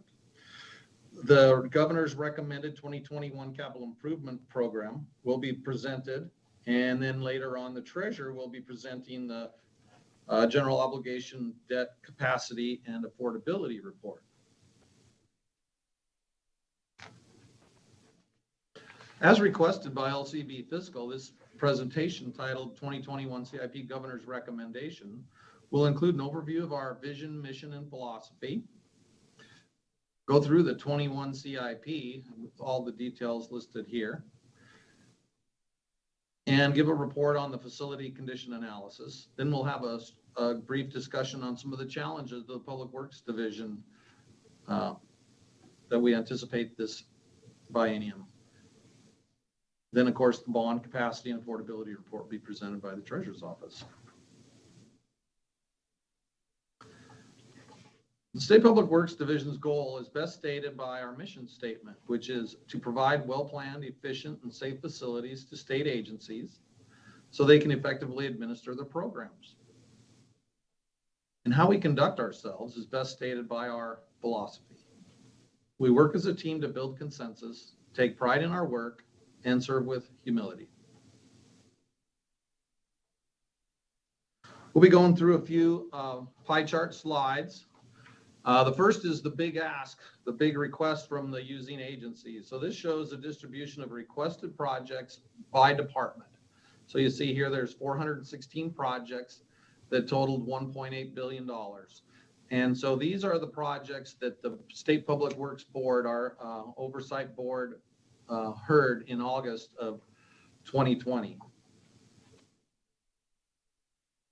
Then we have the oversight board's recommendation to the governor.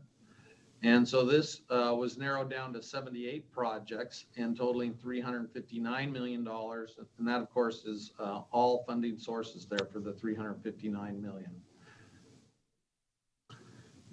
Then now the governor's recommendation that is in the executive budget and in your CIP books, we've made about 30 copies of our binder for the legislators that have requested that and provided electronic versions. And this is 91 projects and $491 million.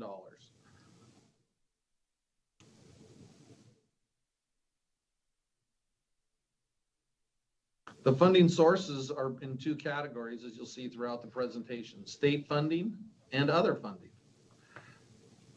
State funding is primarily a general obligation bonds.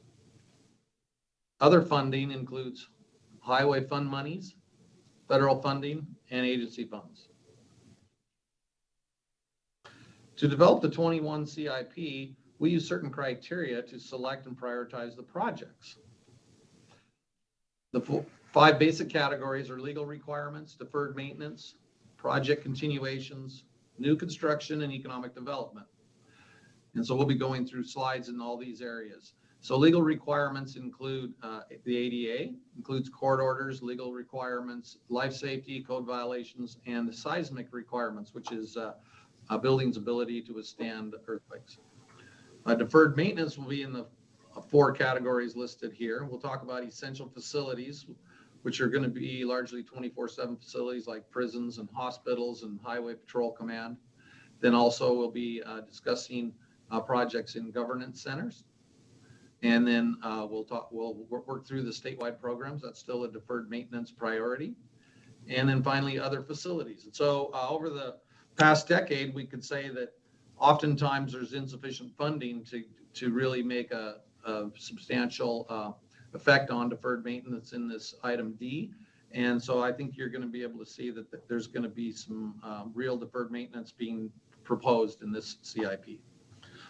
Then item 3 is project continuation. So normally if we had a building that was nearing completion and it needed FF&E, that would be in this CIP. That is something that you won't be seeing here.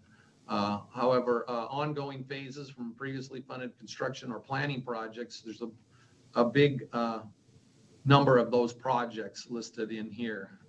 And then finally, other funding. So other projects that have other funding tend to get moved up. Then finally, we have new construction. So you can see new construction is in the 4th priority here. And the way we do our work is we try to take care of what we got before we try to expand the physical assets of the state of Nevada. And so new construction is the 4th category. So we have here supporting required state programs, historic preservation, and then also there's planning for future needs as a category that we'll go into in some depth today. Then the final category is economic development. So these are projects that leverage either outside funding or what we call a non-state funding.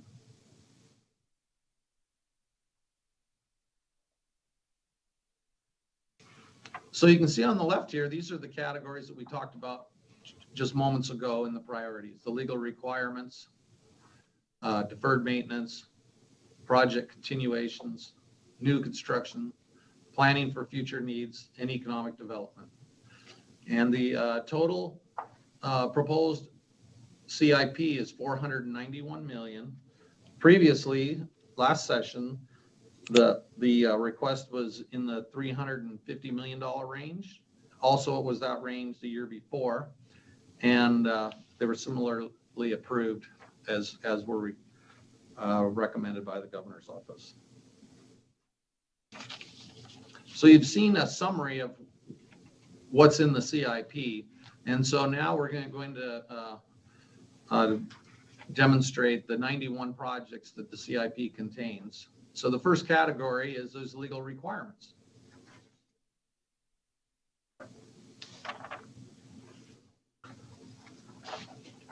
So the elevator modernization at the Icon building is required by business and industry and to have a safe building. Upgrading the wastewater system at the Carlin Readiness Center for the National Guard is a requirement by environmental protection. ADA program, we've had this program for over 20 years and it's been funded similarly in this ballpark. Fire and life safety, this is predominantly a project to improve the fire alarms in Ely State Prison. And then the statewide indoor air quality.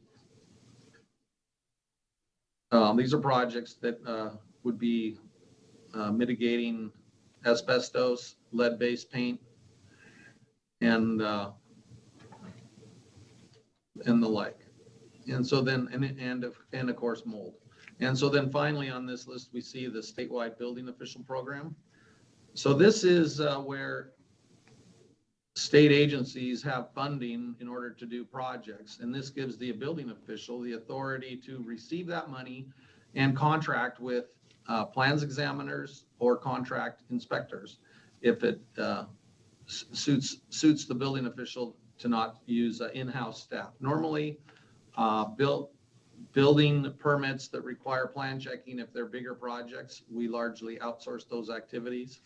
In prior sessions, this funding amount was not enough, and so there's a substantial but necessitated increase over last session's funding for this SO9 project. So here's a large list of our essential facilities. And so there's, we went over what the types of projects these are. And so if you look at these, they're largely for prison projects. But this top project is a little bit of a new flair to the capital improvement program. Certainly, we've historically been doing the statewides as we just went through. And so those are an accumulation of a series of projects in a specialized area. And so this M02 project is a proposal in the same light, where Department of Health and Human Services projects are all grouped into one project. So this enables the state to have better use of funding and be more nimble to get more things done. So as in the statewide projects, we've listed priority 1 projects that are planned to be funded within that 28 million. And priority 2 projects that if funding allows and there's savings, we would look to be getting the authority to do those priority 2 projects. So this is a process that has been undertaken successfully since I've been here, I think, over 20 years at the Public Works Division, doing roofing projects, keeping our buildings from leaking, doing ADA projects if there's a need, and the Federal Department of Justice has a concern, we are able to be nimble and address those. And so, again, I'd point out that one of the new items in this list of essential facilities would be to be grouping these health and human services projects to treat it more like a statewide project.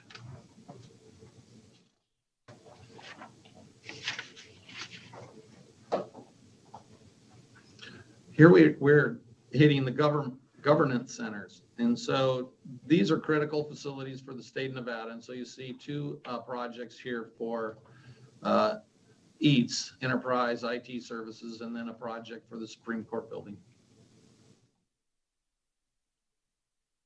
Statewide programs, Roofing, this has been funded at or about this level in the past. It's a little less, I think, than last session. As a project for wildlife, this project was broken out for the convenience of accounting. Since there's other funding in that project, we've broken that out so it's make it easier to track funding. And then the statewide advanced planning program is the program in which this CIP is developed. So we contract with various consultants to do cost estimating. We contracted, which was a subject last session, subject of discussion was to how we came about with the inflation rates last session. And so we have a document that we've been discussing with LCB Fiscal and we'll share and open that up for discussion. So we have in-house work there, we have contract work, and then we got this nice little study from a construction management firm.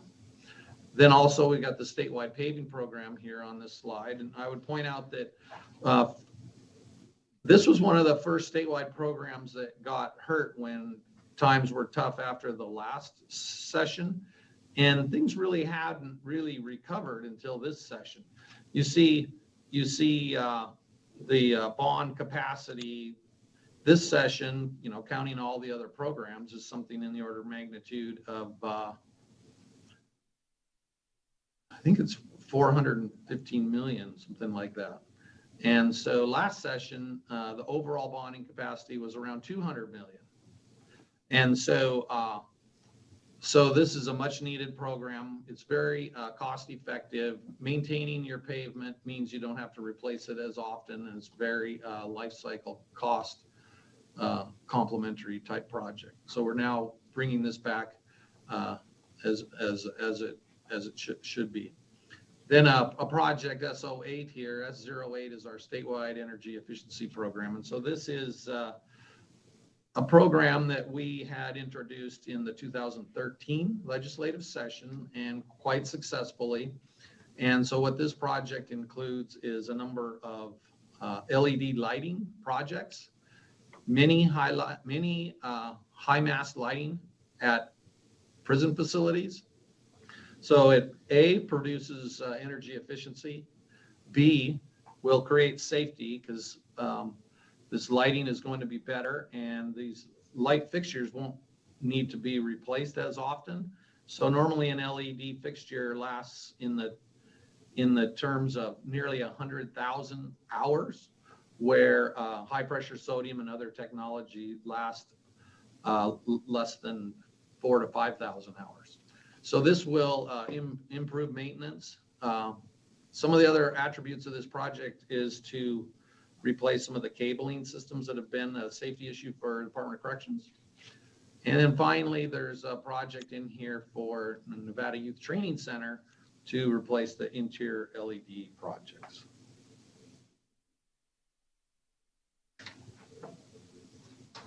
Here's a list of other facilities, and these are just basically projects that the types of projects you've seen over the years and you'll be hearing in the breakout CIP hearings. And so this is for those facilities that are not 24/7. And so I think there's 2 pages of these, and these are much needed projects. And we look forward to talking to the committee about these during the future hearings. Now here we are under project continuations, and normally this type of slide would have 5 or 6 projects on it because it's moving ahead planning projects. And so certainly those projects are on here, but what this slide is also doing is showing some of the projects that were called victims of the budget reductions during the special session. When I quickly introduced you to Brian Walker, but he spent many midnights and weekends trying to figure out how to remove $100 million of general fund out of the CIP. And so many of these projects are the balance of some of those swept projects out of the special session. And of course, given that they're project continuations, I won't go into too much detail here. The committee has heard these projects before because they're all approved projects, and they're all projects where the design has been advancing. And so the beauty of these projects is that in a time when we have an economic downturn, many of these projects are nearing or are at final completion of design, which means they're shovel ready and will create jobs soon.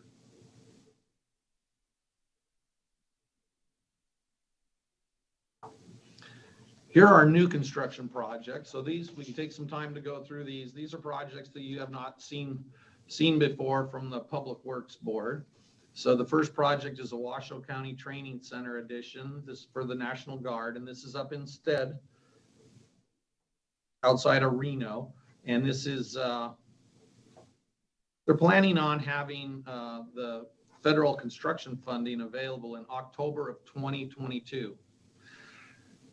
And so we're presenting this project to start to finish the design in this project and work to get this out in construction, which that funding is planned to be available in October 22. It turns out that the National Guard Bureau prioritizes funding to the 50 states based on the ability to be nimble and be quick to go to construction after construction funding is awarded. And so their formal criteria to advance states in priority is within 1 year of award, if the state is able to be nimble and get these projects into the dirt or having notice to proceed with construction. And so we've been working on this project and working on various schedules, and we're planning to work to enable these future funds to becoming more to Nevada and less to other states. Next project is the Cave Creek Dam Rehabilitation Project. So this is it's for Department of Wildlife and at Cave Lake State Park, and that's near Ely. And so the Department of Wildlife has access to these matching funds, and this project is supporting the project with approximately 25% state funds. There's a project in here for paving at the Washoe County Armory, and a project to purchase the Navy Operational Support Center for the National Guard. So this is a strategic property for the Guard in that it's across the street from existing facilities, and federal funding does not allow for purchase of land, and so therefore the state funding is being asked for primarily for the land purchase. This project will have only a minor remodel once the what is currently the Navy Operations Support Center. Here, Project C09 is a comfort station project at Valley Fire State Park. This was also funded last session, but we didn't put that in the continuing projects list because we reverted this one in its entirety. So this has not had the design advanced since the last session, and certainly since the budget reductions. I would point out that there are 3 projects in the CIP that are taking advantage of various federal grants that State Parks has access to.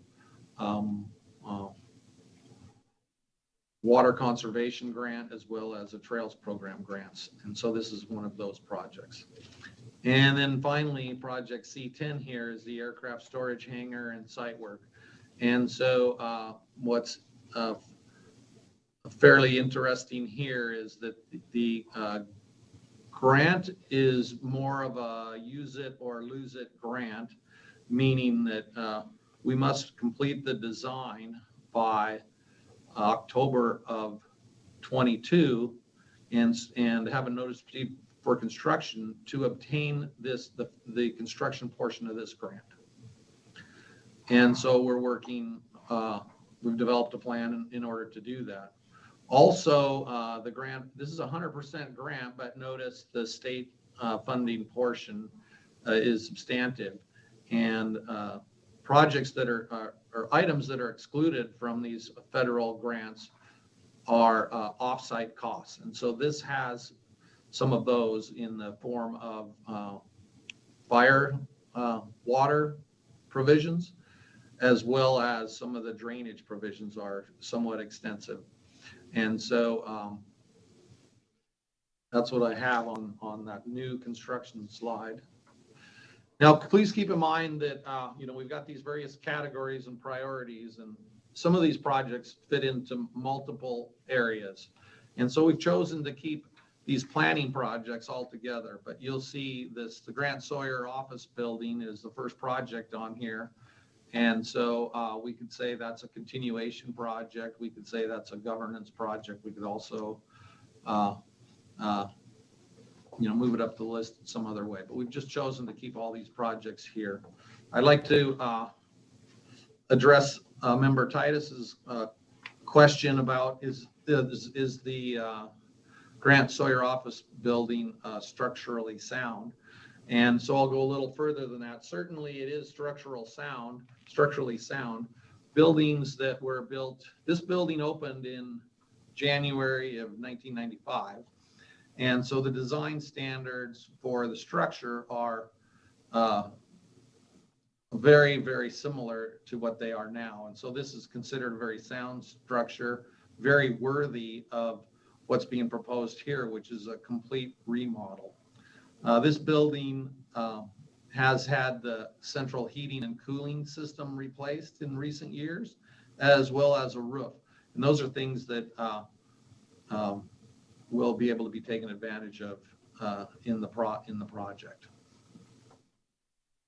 The next project is also one of those that you could say might be governance and a continuation project. So by design, last session, the division in the governor's recommendation was to do a schematic design of the seismic retrofit and renovation of the Heroes Memorial and Annex. And so call this 35% complete with the design. So now this project is just to continue on with that and go to full design. And so this is the last office building on the Capitol complex requiring seismic retrofit and is much needed. And this comes with a remodel as well. Then the next planning project is the remodel and addition of the Southern Nevada State Veterans Home. This project will certainly improve some of the core facilities, the dining and culinary, but one of the key things it's planned to do is to change the double occupancy rooms to single occupancy rooms. And so in further testimony during the session, we'll get into that further. Then the next project is a headquarters building for the Department of Public Safety. And so it's important to note that within this project, this is a very low level of design, even looks like it's certainly every dollar is precious to Nevadans, but this is a substantive building and building complex in the order of magnitude of 173,000 square feet. So this is a small level of design where we would be doing engineering studies, and checking on the utilities. We would be doing programming to get the architecture appropriate and some conceptual designs. And so this project will bring the Department of Public Safety together. And one thing, and this project was proposed last session, and what makes this new and revised is that it now includes a criminal investigations laboratory for cannabis. And so I believe that was in one of the governor's press releases. And so if you look close, you'll see that within the CIP, and this is where you'll find it in project 21-P04. Then we've got P05, which is a general instruction building at the Floyd Etzel Training Center. And then we had a successful Department of Motor Vehicles ribbon cutting during COVID, so a socially distanced successful ribbon cutting. And the request in the governor's recommendation is to build a similar DMV facility in Silverado Ranch, which is in Las Vegas. And so that project will provide a facility services office. It will provide the emissions building as well as the commercial driver's license building and the commercial driver's license course. And so this would be funded with highway funds. This is getting towards the end of the priorities that we discussed earlier, the 1 through 5 in economic development. And you see there's some projects here, E01 through E07, which are all for the National Guard, Nevada Army National Guard. And so I would point out that immediately following the economic downturn in 2011, the board and our governor recommended these types of projects. So these are not failing mechanical systems here or dire deferred maintenance projects. These could wait, but because they are leveraged with other funding, federal funding, both our board and our governor have recommended them to continue in the CIP funding process. So with a lesser amount of state funding, these first 7 projects can bring in capital funds from federal sources. Then the final project on here is S11. So this is a new type of a project for the Public Works Division. This is a statewide energy infrastructure and economic development program. The final project comes from the governor's proposed economic action plan. So from last night's State of the State address, there were 5 initiatives that were presented. The new energy economy, creation of innovative zones, preparing our workforce. And item 4 is this project, or at least this project is a small part of building our infrastructure. Final item was making government work better. We're looking forward to future hearings with the Legislative Commission Budget Subcommittee where we can go into greater depth on this project.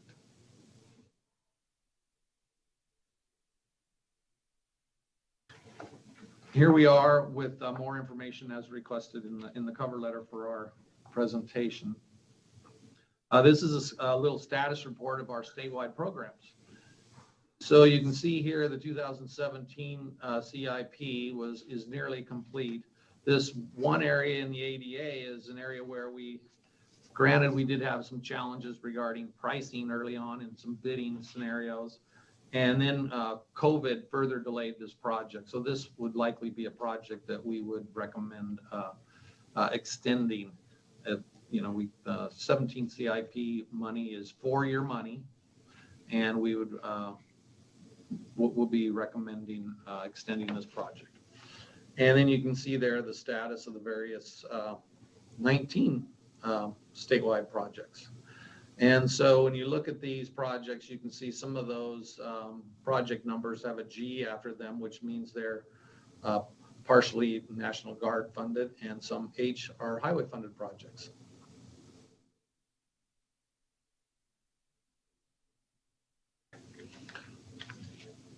The division has a group that does facility condition analysis, and they document necessary repairs. And so this is to assure safety issues are documented. It provides a prioritized database of recommended projects, and it's simply a planning level basis. So conclusions that come from the FCA database are not developed to the extent that these projects that you've seen to date here. But so this is a planning process that enables agencies to request operating maintenance funding. And you saw a line item in Director Brown's presentation. I believe it was deferred maintenance. It's also known in the budget world as M425. And so many of the projects that go into that program historically have come from recommendations from FCA.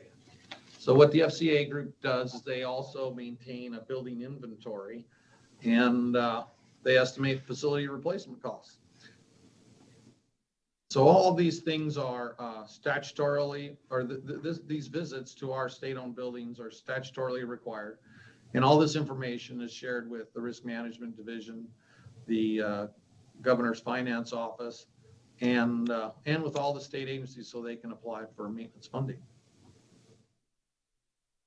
Here's just some statistics in brief. There's not a lot of big news here. Certainly, there are over $500 million of recommended repairs in our database. Then the system we use is to prioritize these projects, and so you can see there's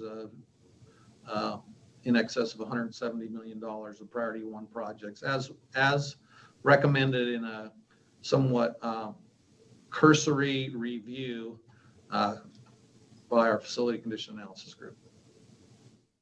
This is our performance indicators for the group. And then here we see what work those three individuals do in Facility Condition Analysis. Our goal for them is to do 150 site visits per year.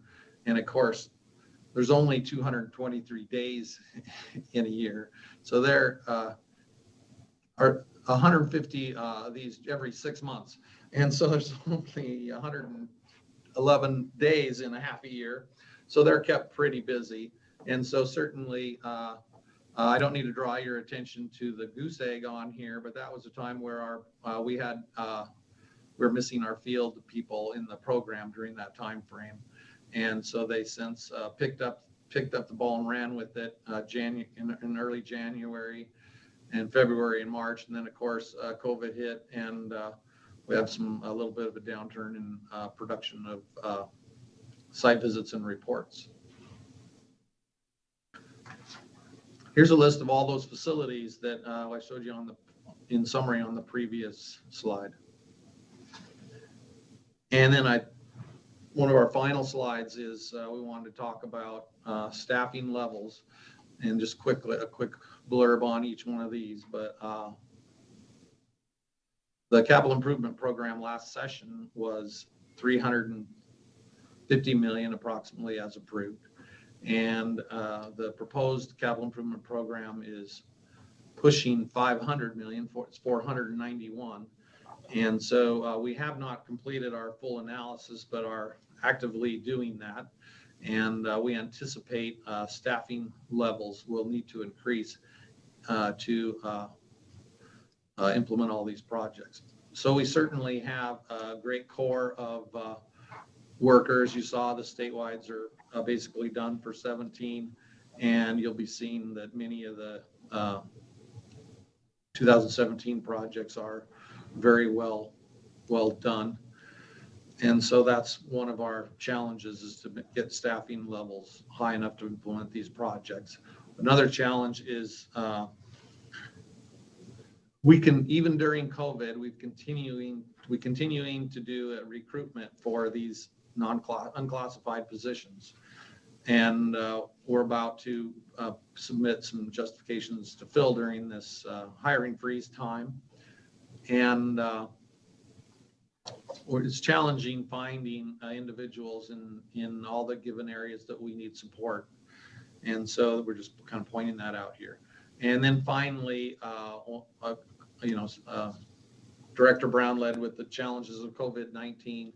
And so you're certainly aware of various hotspots within prison facilities have decreased our access to facilities. And there's all sorts of ways that COVID has affected our production and our work. And we just wanted to also nod that affects our work. It turns out we haven't had any major issues on projects. And so we're very grateful for that. But that's one of our challenges day to day. Thank you for your interest in this program. Thank you, Mr. Patrick. We appreciate that. I know we're going to be going through this line by line when we get to the subcommittee level, but I believe it's important to discuss the difference between funding longer term projects with bonding. And then I believe some of these maintenance projects are actually being bonded. So I'm not going to ask you to go through right now because there's too many of them.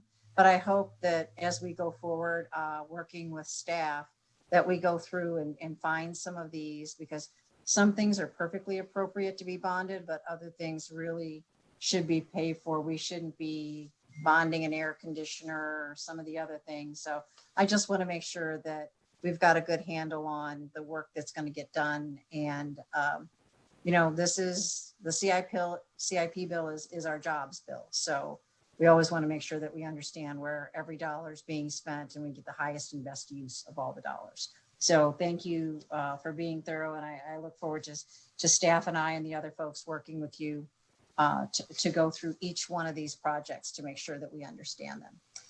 So with that, I'm going to go ahead and open it up for some questions. I believe Dr. Titus had a question. Yes, thank you, Madam Chair, and I appreciate the presentation and the reassurance about the Grant Sawyer building. I'm concerned about the positions that you have open and hoping to fill them. We know that in the governor's address that he mentioned part of the way to balance the budget was to not fill the many openings that there are. Are any of your folks in that category where they're going to put a hold on filling them?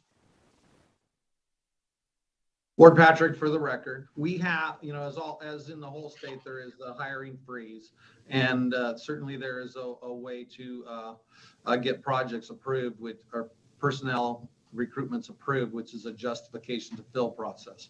And so we've been doing that in other areas within our division, and we're kind of loading up some of those to go through the approval process. So in light of the governor's recommendation being higher than the board recommendation, we're again loading up to go request those people.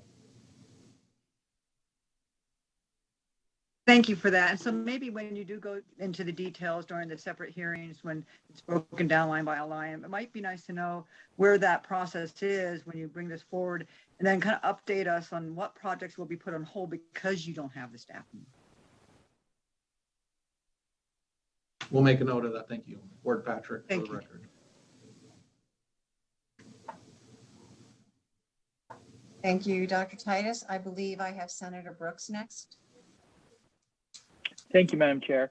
And thank you, Mr. Patrick, for putting together this presentation and putting together this plan on CIPs. It really is evident that you were thoughtful about leveraging other dollars, private dollars, not private dollars, but other dollars outside of state general fund, and taking advantage of the lowest rates in 100 years to borrow money and to build projects and to put people to work.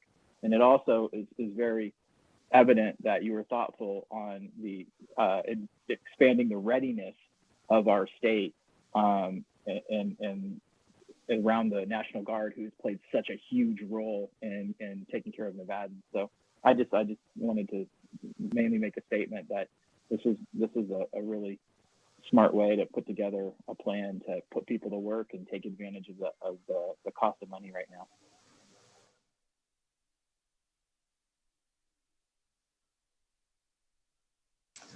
Are there other questions from other committee members at this time?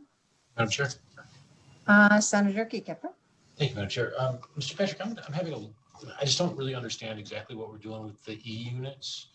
There are plenty of other projects that leverage non-state funds, and these all seem to be consolidated sort of to one space.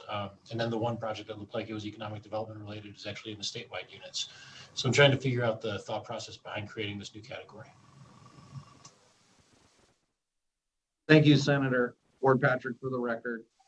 So certainly this is a new category in recent times, but following the last legislative session, or the 2011 CIP included similar types of projects. And so these are projects that don't cut the muster to fit into some of the higher priorities. So those first E units, E01 through E07, they're not considered a must-do project this session. They could be deferred, but they're still needed. And because they come with other funding, the governor's recommendation is to fund those projects. So it's more about capturing external revenue than economic development as we think about it more traditionally. Very good. Yeah, that's better said that way. Thank you. Thank you. Appreciate it. Thank you, Madam Chair. Thank you, Senator. Other questions from other committee members at this time? I'm not seeing anyone or hearing one wishing to be recognized. So thank you very much, Mr. Patrick. We appreciate you walking us through this, giving us a lot to look at. I'll look forward to working with you in the future. I believe we have Treasurer Conine next on the bond affordability issue. Good afternoon, Chairwoman Carlton, Vice Chairman Brooks, and members of the committee. My name is Zach Conine, and I have the pleasure of serving as your Nevada State Treasurer. Thank you for allowing us the opportunity to present the General Obligation Debt Capacity and Affordability Report for the 2021-23 biennium. I know you're all very excited. I'm joined today by my Chief Deputy, Tara Hagan, and my Deputy of Debt, Lori Chatwood. Before we get started, I just want to take a moment to thank Lori Chatwood. This is Lori's last Debt Capacity and Affordability Report before she retires from the state. Now, Lori's been an invaluable resource to the state and treasurers before me. She saved Nevada millions of dollars during her tenure. If you'll excuse the pun, we're all deeply in her debt. I'd also like to thank Ward Patrick, Susan Brown, and their teams for the significant work that goes into these projects and making sure that when we borrow money, we do so importantly and we make sure we get it out the door. So I'll switch to the affordability report. If you have it in front of you, and first the chart on page 1 of the report, program subject to constitutional debt limit or exempt. Currently, the state has outstanding authorized but unissued bonding authority for certain general obligation bond programs, some of which are subject to the state's constitutional debt limit, and others, such as those which pertain to natural resources, which are exempt from that limit. Programs that are subject to the limit include cultural centers and historic preservation, the 2019 AB 84 open space programs, which contains multiple projects which vary in amount. Some of those projects are subject to debt versus some that are exempt, for instance, those that are involved with natural resources, and the 2019 capital improvement projects. Exempt programs include water systems grants created by NRS 349 spot 986, the Tahoe environmental programs, and the rest of the AB 84 open space programs. If you'll turn to the chart on page 2, the constitutional debt limit, in order for the state to issue additional general obligation bonds, we must meet 2 tests. 1, there must be capacity under the constitutional debt limit, and 2, there must be sufficient affordability from the revenues of the ad valorem property tax levy to pay for those bonds. The last row in the chart represents the current fiscal year assessed valuation as certified by the Department of Taxation on June 25th of 2020, and all outstanding debt subject to the constitutional limitations as of January 1st, 2021. You will note the remaining constitutional debt capacity is $1.85 billion. Turning to the chart on page 4, which is the ad valorem property tax revenue projections. The chart on this page reflects the actual revenue received to pay the state's general obligation debt in fiscal years 2016 through 2020, including the projected amount for fiscal year 21. Tax revenue projections for fiscal year 21 through 23 were determined in December of 2020 by a committee comprised of representatives from the Department of Taxation, the Governor's Finance Office, our office, and fiscal staff of the Legislative Counsel Bureau. The estimates are based on the current property tax rate of 17 cents per $100 of assessed valuation. The charts on page 5, assumptions used in the affordability analysis, includes certain assumptions that we used when building this, basically the components of our model. They include current federal law regarding tax-exempt bonds does not change during the biennium. Property tax revenues are consistent with the December 2020 projections for fiscal years 21 through 23. The state's property tax levy continues at 17 cents per $100 of assessed valuation and allocated at the 16.18 cents for CIP and other non-CIP programs and 0.0082 cents 0.82 cents for the AB 84 programs. Net proceeds of minerals revenue is not included in this analysis, which is due to the historic volatility of revenues and uncertainty of collection dates, but it adds as a cushion, basically. Due to the current low interest rate environment, future borrowing costs are modeled at 4% for fiscal years 21 and 22, 5% for 23, and 6% beginning in 24 and beyond. Now, for context on the current interest rate environment, and Ward Patrick mentioned this, we have historic lows. True interest costs of the general obligation bonds, which we issued in November, came in under 2%. We assume that the state maintains its current bond ratings of AA+, AA1, and AA+ from Fitch, Moody's, and S&P respectively throughout the amortization of all bonds. Those ratings, as you've often heard me talk about, represent a record for the state. And reserves maintained in the Consolidated Bond Interest and Redemption Fund, bond fund, must remain equal to at least 50% of the following year's fiscal debt service at June 30th of each year. Those are the assumptions that go in. We think those are all quite reasonable. If we'll turn to the chart on page 7, future bonding affordability. And Chair Carlton, you just said something that I think is so deeply important to this. The CIP bill is the jobs bill. And that's how the governor and myself thought about it. That's how our team was focused on it when we put together the affordability report. The chart on page 7 outlines the results of the affordability analysis for the 21-23 biennium, which indicates that the state's bonding affordability for all capital programs paid with property tax is approximately $416 million. This is an increase of 79.3% compared to the last biennium's affordability report of $232 million. Again, that's $184 million more we can use to build projects and put Nevadans back to work. Additionally, if you'll turn to the appendix, Appendix A, it projects $375 million of affordability for the 23 and 25 biennium and future bienniums through 2029. What we've tried to do is provide a little bit more transparency into the type of bonding affordability we'll have in the future based on these expectations so that Public Works and everyone else like you all can do better planning for the future. Now, the increase in affordability in this biennium is primarily due to a few factors. One, a substantial amount of the state's debt will be paid off by 2028. The Great Recession of 2008 reduced the amount of debt the state was able to afford. That reduction allowed the state to build its consolidated bond fund and ensure outstanding debt remains well within the required reserved balance, As previously mentioned, historically, the future estimated borrowing costs were modeled at a conservative rate of 6%. However, we reduced this to 4% for fiscal years 21 and 22, 5% for fiscal year 23, and continues with a 6% cost in fiscal years 24 and beyond. We think that's extremely conservative based on what the market's doing right now. Property tax revenue projections were higher than expected. The higher property tax projections are partially due to the diminishing effects of the 2005 legislation, which increased the partial abatements and annual caps as the 10-year averaging moves beyond those higher abatement years. Based on current assumptions for property tax revenue and growth and bond issuances, the bond fund is expected to exceed the state's policy of maintaining a reserve balance on June 30th of each fiscal year equal to 50% of the next fiscal year's debt service. Obviously, the actual amount of the reserve balance will depend on future tax growth, bond interest rates, and amortization periods as compared to estimates. The Treasurer's Office will continue to regularly assess refunding and restructuring opportunities, as well as evaluate possible efficiencies in regards to the state debt obligations. This concludes our presentation. We're happy to take any questions the committee may have about bonds, which we find deeply, deeply exciting. And thank you so much, Treasurer, for sharing your excitement with us on bonds. We appreciate that. So with that, committee members, I'll go ahead and open it up to anyone for any questions. I'm sure. Senator Kika, Thanks. are you as excited as I am? I love the debt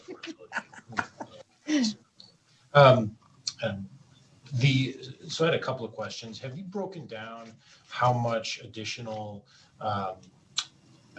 debt capacity we're getting by each of the factors that you've outlined? So how much does a 1 percentage point decrease in overall cost free up in terms of bonding capacity? We've looked at it a few different ways. Treasurer Conan for the record. We've looked at it a few different ways. Obviously, changing the interest rate expectation moves the needle a little bit. The biggest one is the fact that we have so many bonds rolling off that weren't funded from 2008 and beyond. So the 20-year cycle there ends, of course, in 2028. Most of our bonds are 20-year bonds. That's a majority of the lift. But we can certainly take you through the modeling if you want. Always happy to talk about it. No, I appreciate that, and I can go through the charts, and I'm sure I'll find it. Does the you closed your statements indicating that we were depositing, did you say 50% of anticipated need into the reserve account each year? Treasurer Conan for the record. So our goal is to maintain a reserve balance by June 30th of 50% of the next fiscal year's debt service. That's basically the baseline cushion that we have, and that's what we communicate to the bond market. Okay, and we're exceeding that amount is what you were indicating? We are, yes. All right, thank you. Thank you, Madam Chair. Thank you, Senator. I believe I have Senator Ratty next. Thank you, Madam Chair. So, Treasurer Conan, I think you made a comment that you felt like the projections were conservative given what's happening with markets now. And so I'm just curious in your perspective, we're living through a very interesting time where the market seems to have diverged from the general economy, whether we're talking about the stock market or we're talking about property valuation.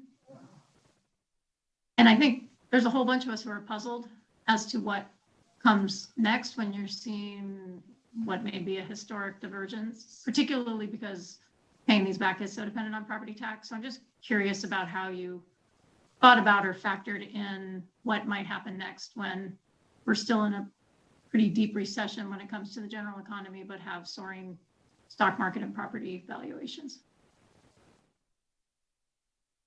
Treasurer Conan for the record, I think that's an excellent question, and uncertainty is assuredly the buzzword when we're looking at markets reasonably. Now, of course, I'd make a differentiation between what's happening in equity markets, which seem to be relatively heated, right, versus what's happening in the bond market, where yield curves have been relatively flat. So there, the cost of borrowing in short term is not substantially more cheaper than the cost of borrowing long term, right?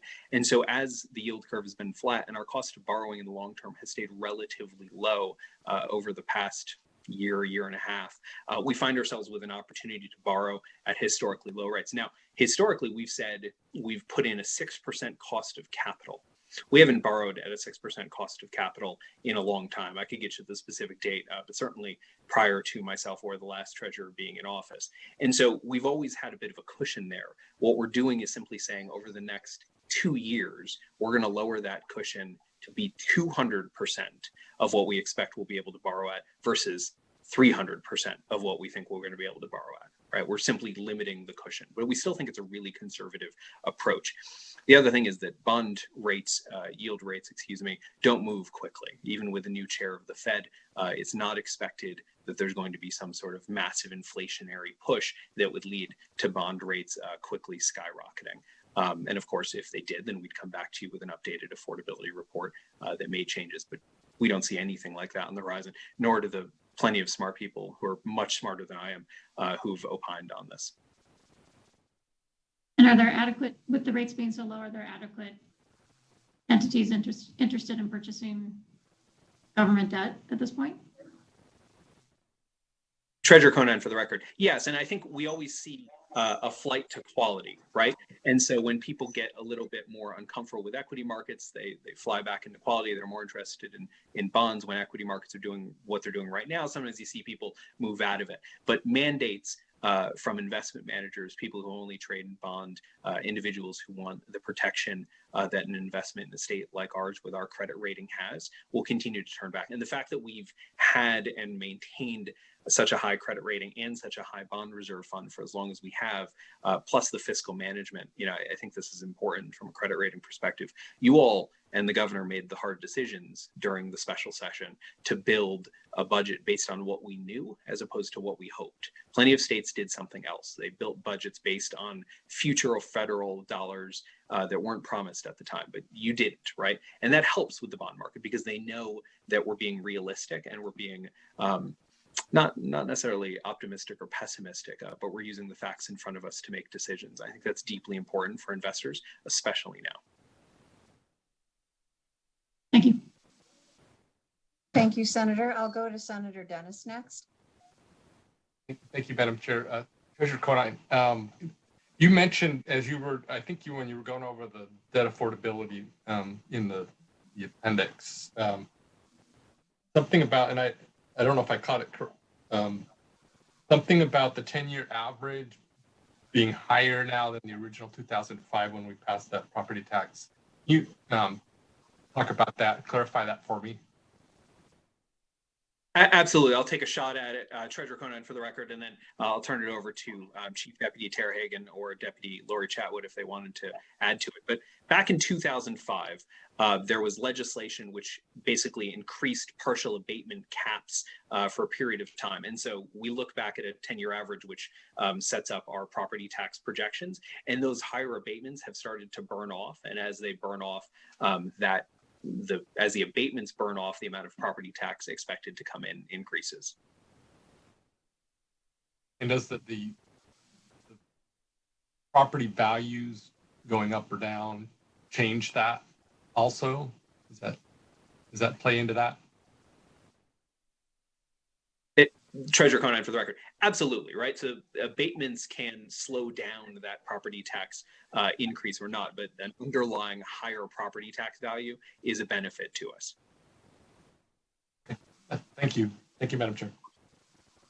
Thank you, Senator. And I believe we have Senator Ganzert next. Thank you, Madam Chair. I'm kind of circling back to what Senator Dennis just asked. You used the term burn off. So are you saying that the property tax values are catching up to where they would have been if not abated, or the revenues are catching up to where they would have been if not abated? Is that what that means? Treasurer Conine, for the record, yes, ma'am, that would have been a clearer way to say it. Okay, just checking. Okay, and then the rates right now are incredibly low. So has the state been calling and reissuing bonds at lower rates? And have we saved substantial money by doing that? Treasurer Conine, for the record. So the state constantly looks at refunding. There was a change in federal law a few years back that removed something called advanced refunding. Advanced refunding would let us take a bond basically wherever it was on its life cycle and refund it. But now, for the most part, for tax-exempt bonds, we have to wait until at least 10 years into the cycle before we can refund it. So the number of bonds we're able to take a look at is smaller because advanced refunding doesn't get back. So we can't look at the entire universe of bonds. We're dealing with a certain time period, but we continue to look at those. And of course, anything that comes up that can be refunded, we are doing. The state also uses something called the Permanent School Fund Guarantee, which you'll be all hearing a lot about from me during the session, which allows us to use the Permanent School Fund in order to guarantee bonds issued by school districts. And a lot of times school districts have bonds that have been out there for a while at higher interest rates that they're able to refund and then use the Permanent School Fund Guarantee to even save more money. So we're using all the tools we can to try to make sure we can basically save the state as much money as possible. We've had some real success there, but hopefully if advanced refunding comes back in to the legislative agenda on the federal level, then you'll really see, I think, a rush to market by a lot of states, including us. Thank you. I was not aware of that. That's very helpful. And then do we typically issue 30-year bonds? Treasurer Conine, for the record, most of the bonds we issue are 20-year bonds. We have issued, I believe, one 30-year bond in recent history, and I'm sure my team will hit me on the side if it's been more than that. But primarily, we're in the 20-year bond universe. Thank you. And just one last question. I didn't see this, but maybe it's here somewhere. The average rate of what we're paying now, like all of our debt, where are we basically? So the most recent issuance had a total interest cost of 1.86% or 186 basis points. I can follow up with you on the blended interest rate. It moves quite a bit based on a number of different factors. Thank you. Of course. Committee members, are there any other questions of the treasurer at this time?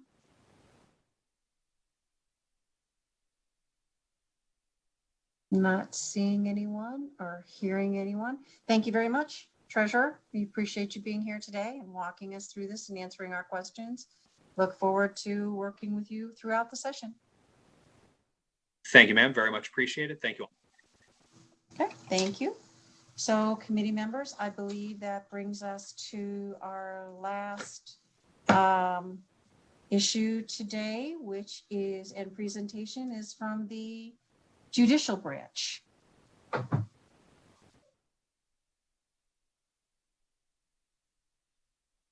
afternoon, Madam Chair and Chair Brooks. This is James Hardesty, Chief Justice of the Nevada Supreme Court. Can you hear me all right? We can hear you, Justice. Please proceed. Thank you very much. Today, I wanted to offer an overview of the judicial branch budget and look forward to working with all of you soon with respect to the details of the budget. Present with me in the AOC conference room today is Robin Sweet, the Director of the Administrative Office of the Courts. Many of you, all of you, I'm sure, have met and worked with Robin. She is retiring on January 21st, tomorrow, and we will miss her greatly. We very much appreciated her service to the court and to the state of Nevada. Also with me today is Todd Myler, the manager of budgets, and our IT manager, Rick Stephanie, should there be any questions in those areas. I'm not able to introduce her personally, but we will be able to introduce Robin's replacement to you soon. We have hired Miss Catherine Stocks, an outstanding candidate who is currently the court administrator for the 10th Judicial District Court in Kansas, and she'll be joining our court on February the 16th. The judicial branch, as you know, is governed by Article 3, Section 1 of the Constitution. Powers of the government of the state are divided into three separate departments: the legislative, executive, and judicial branch. Article 6, Section 1 provides that the judicial power of the state is vested in the court system, comprising of a Supreme Court, a Court of Appeals, district courts, and justices of the peace.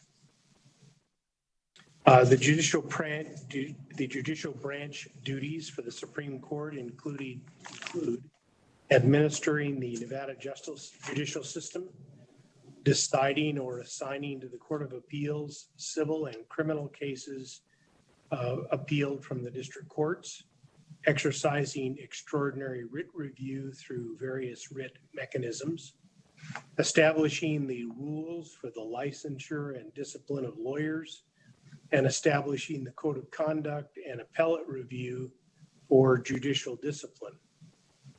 Pursuant to the pushdown model adopted by the voters in November of 2014, when the Court of Appeals was established, it decides civil and criminal cases appealed from the district court and assigned to the Court of Appeals by the Supreme Court. The Court of Appeals also has the same authority to issue extraordinary writ review. The next chart in front of you reflects cases filed and disposed, and it provides for fiscal years 21, 22, and 23 projections for filings, transfers to the Court of Appeals, case dispositions, and cases pending.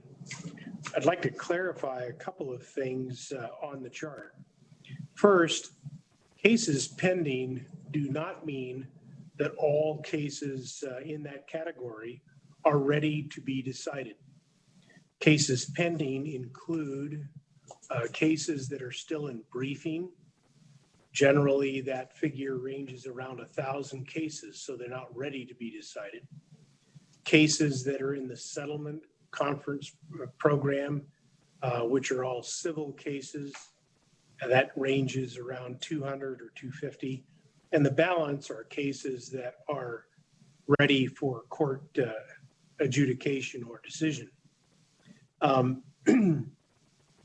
As you can see, the Court of Appeals has, the last 2 years, disposed of 1,300 and 1,084 cases. We have achieved, and I wanted to bring to your attention, where we are as of calendar year end 2020. The Supreme Court and the Court of Appeals collectively are at the lowest level of pending cases in the history of the Supreme Court, at least since 1900.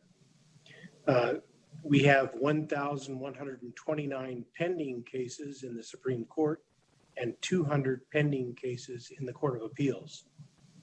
Now that is as a result of a number of steps we've taken to try to dig into the so-called backlog of cases in the Supreme Court, but it is also a result of the pandemic.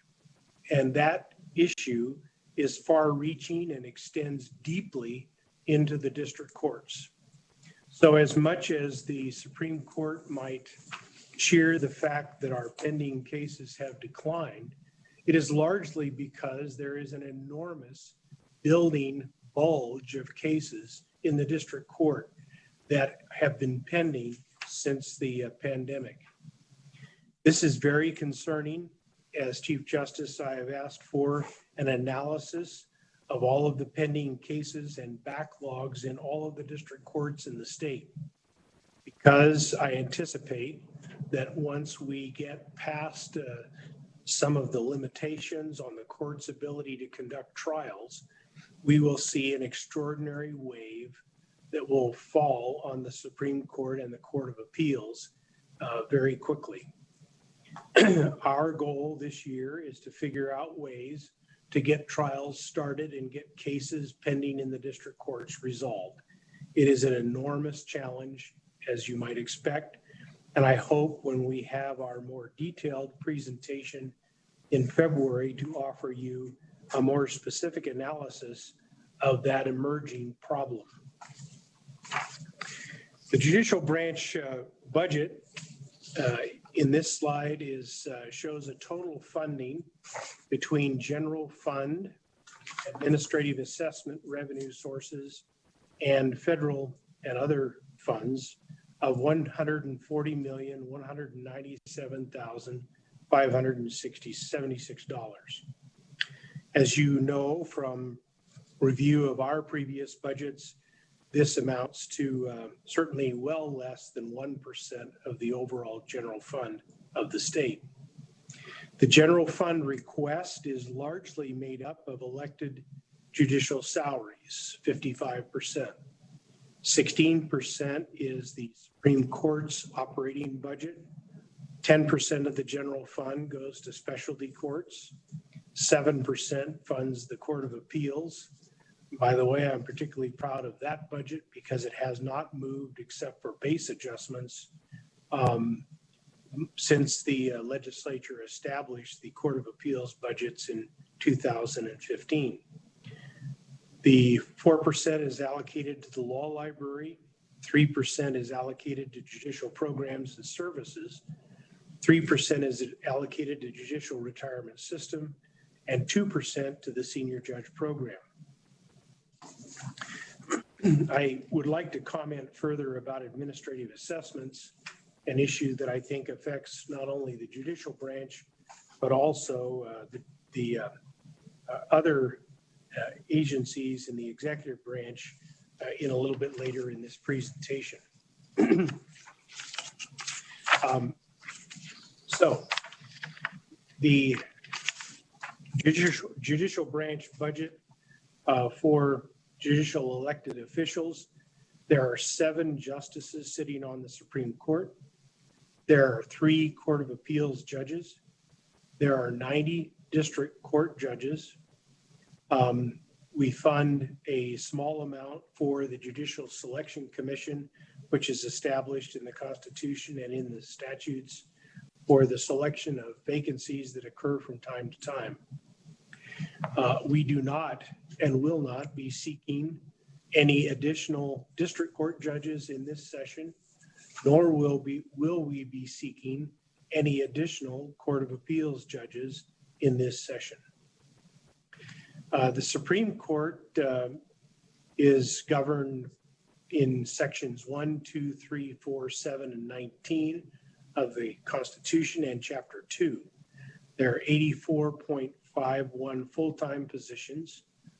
59% of that budget is funded by the general fund, and 41% is funded by administrative assessments and other fees.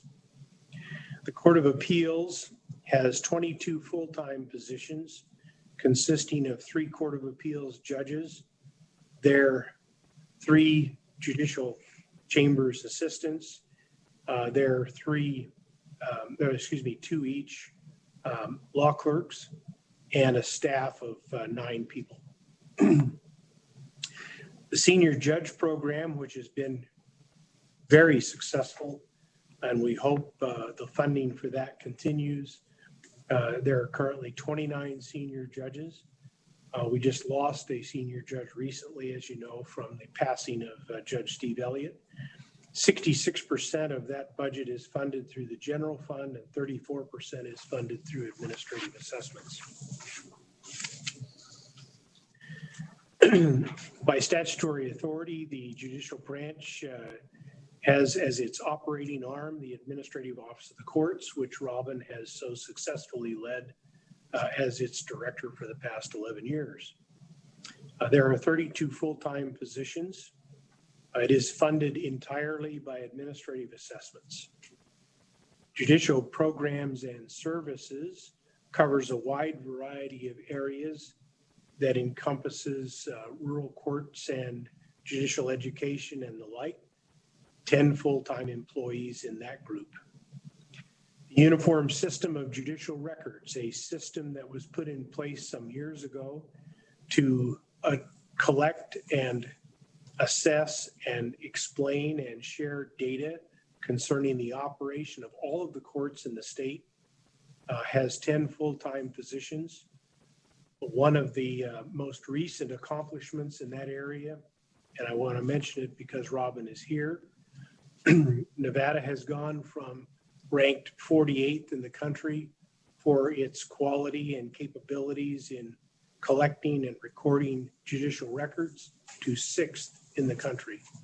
I'm proud of her and of the accomplishment of the AOC in achieving that result.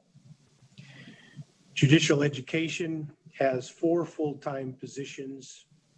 Judicial retirement system is the payments we make to PERS for the judges and other staff, or principally, for the judges only. Law library, we have 5 full-time employees. By the way, I want to mention that we have made arrangements with the LCB staff to allow access to the law library in the Supreme Court. We know that legislators and their staff occasionally wish to resort or consult our library facilities, and we've made arrangements for that to be accomplished on a safe basis. And lastly, in this area, specialty courts, we have 1 full-time position for a statewide coordinator.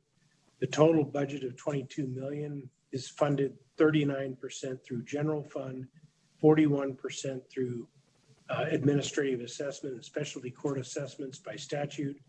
And these funds, of course, are directed toward the operation and counseling and services afforded through the various specialty courts that exist throughout the state. Lastly is a category of judicial support and governance.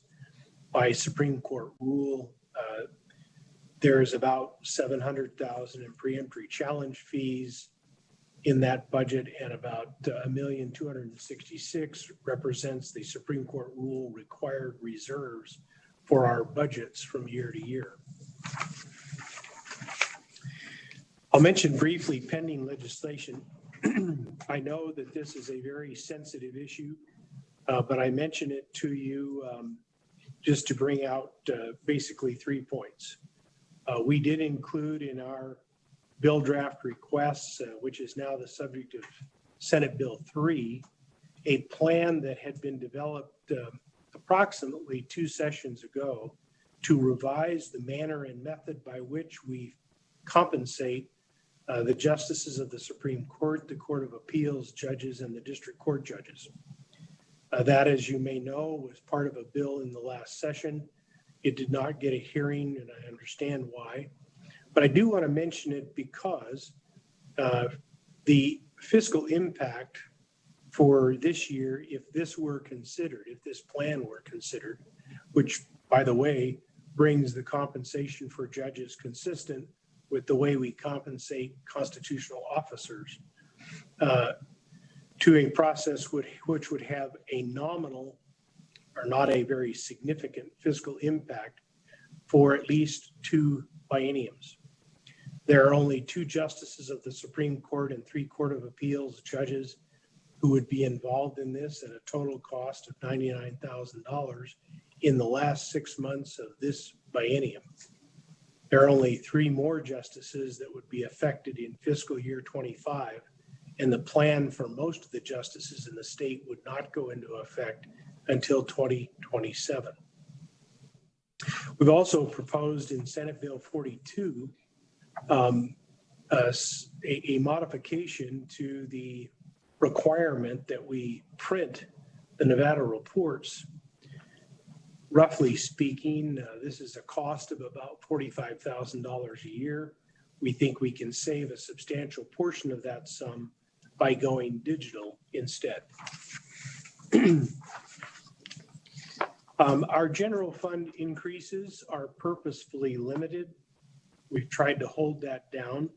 They're largely the product of additional district court judge salaries that resulted from the addition of the district court judges from the last session of the legislature. The unfunded base salary is a roll up to our base that arises out of the cost of living increases that were made by the legislature in 2019 and are now carried forward into our base budget. We have roughly $770,000 in IT infrastructure, which I'll explain in a moment. And we have some additional adjustments, enhancements of only $141,396. I'd like to revisit another issue that is for many of you something that we've talked about a number of times, and that is the use or reliance upon administrative assessments to fund a substantial portion of the judicial branch's budget, as you saw earlier, approximately 34%. As you know, this amount is collected based upon fees that are charged on misdemeanor fines and misdemeanor offenses.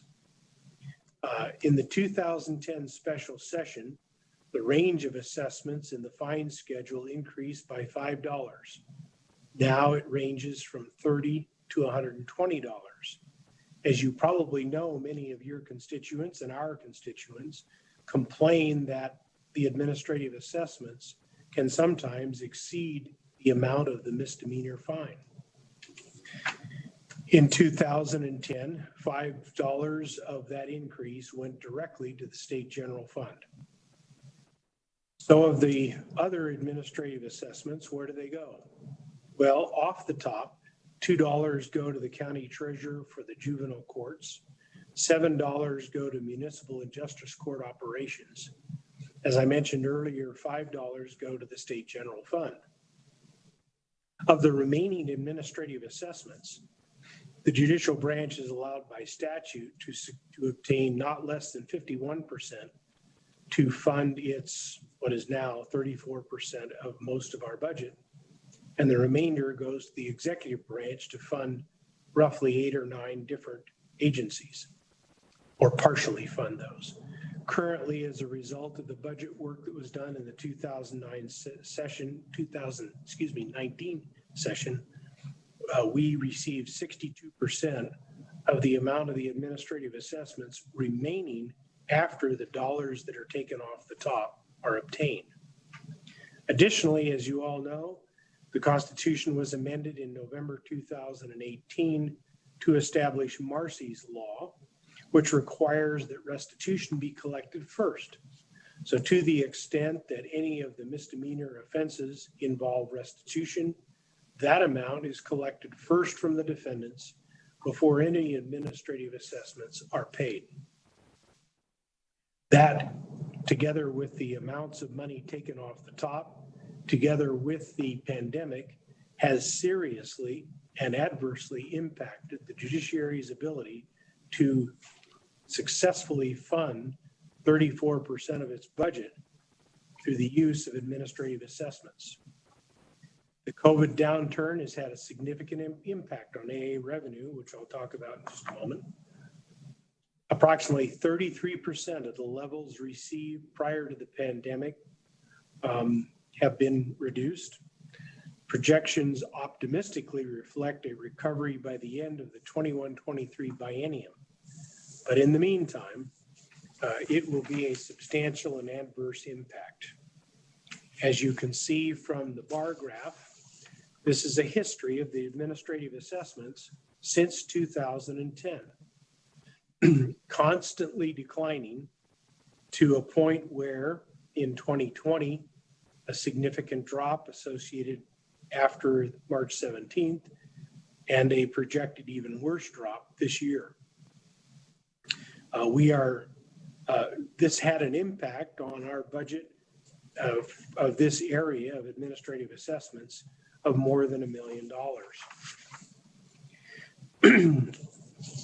Our enhancements for this session are about $869,000, or 0.99% over the 1921 general fund appropriation.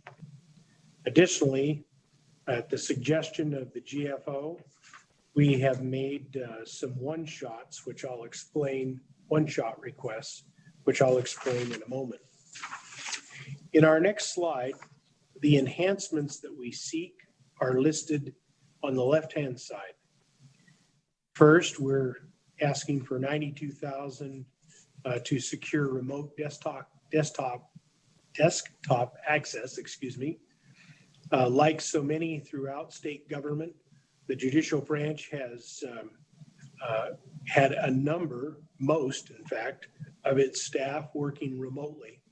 Securing these additional desktops and other computer support systems would further that effort. We are migrating to a phone system to a virtual format. We have certain upgrades for the McGuigas system, which is a statewide court system, and we have need to upgrade the court's website at a cost of about $100,000. Other enhancements of note, positions were held vacant to preserve AAs. We have position reclassifications.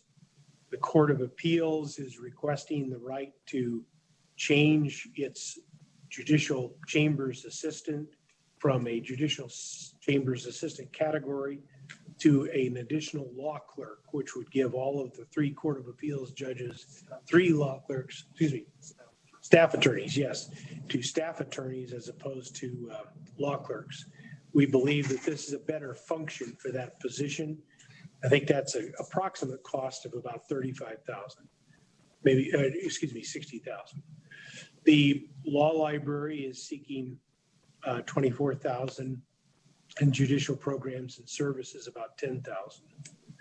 I've asked Mr. Myler to comment on rebalancing of the AA revenue. So Mr. Myler, if you could comment on that $200,000 net. Yes, thank you, Chief Justice. So the E245 in 3 budget accounts, budget account 1483, Administrative Office of the Courts, 1486, Uniform System of Judicial Records, and 1487, Judicial Education, is to rebalance the AA revenues so that those 3 budget accounts end up with at least a 90-day reserve by the end of the next biennium. We have monitored over the course of the last few years declining reserves in several of our accounts. There was a lot of work put in by us and your staff in the last session to get us closer. We are a lot closer. Last time it was so dire that we needed to ask for general fund in the Supreme Court's budget account to do some reallocation there. Fortunately, this time around, we do not need any more general fund. However, we do need to just change the percentages that are allocated of the administrative assessments to those 3 budget accounts, and we should end up okay. One point of clarification I want to make for the record, this slide on the first bullet says that budgets 1483 AOC and 1487 Judicial Education are projected to have reserves below 90 days. That is in error. It is only budget account 1483 that is projected to have reserves below 90 days. So 1487 and 1486 have their administrative assessments slightly reduced, whereas the AOC is slightly increased. So it really should be switched. 1483 is projected to have the reserves below 90 days. And 1486 and 1487 are projected to have a surplus. So with this change, there is no change to the splits within NRS 176.059 that is needed. However, that statute does have an expiration date on it of 6/30/21. So if it would please the legislature to extend that or remove that expiration date, that would get us the revenues, at least according to the projected numbers at this time, that we need for all of our budgets to function throughout the next biennium. And if I might add one additional point to all of this, as you know, in the special session, we made a request that you adopt the AB3. Sections 15 and 56.5. That special session work in AB3 allowed the court the flexibility to adjust these funds between these budget accounts, which enabled us, frankly, to be able to meet the governor's requested budget cuts, both in the previous fiscal year and in this fiscal year. We would hope that that those changes would remain permanent going forward.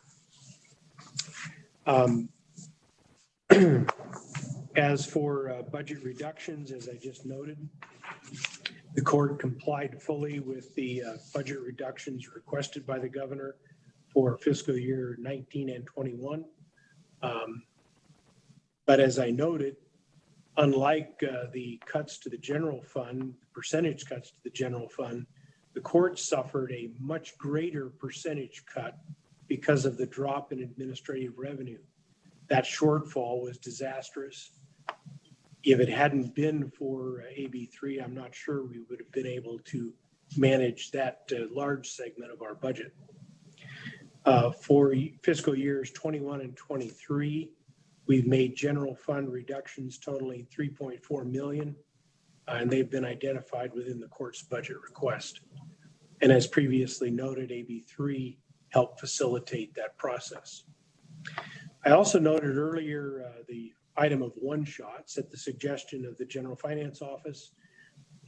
We had included these items in our budget, but they were pulled out in order to meet the governor's request for 12% reduction. The General Finance Office responded and invited us to submit these items as one-shots for the legislature's consideration and depending upon available resources to accomplish that. The first is a statewide e-filing solution. By way of background, the legislature in 2019 approved an enhancement for us to be able to conduct an e-filing study, which we did. That e-filing study was accomplished. This promotes and affects e-filing in all of the courts in the state over time. The request this biennium now is a one-shot is for $1,336,000 in general fund and $203,000 in user fees for a total of $1,540,000 to get this project moving. It will take 2 more bienniums for us to accomplish that. The next one would bring about a cost of about $3.4 million and $585,000 in user fees. Next item is statewide case management system. If this looks familiar, it should. We have had an ongoing discussion with the legislature about the effort to switch our case management system for approximately 44 courts in the state to a system called JWorks. We are in the process of negotiating a further extension.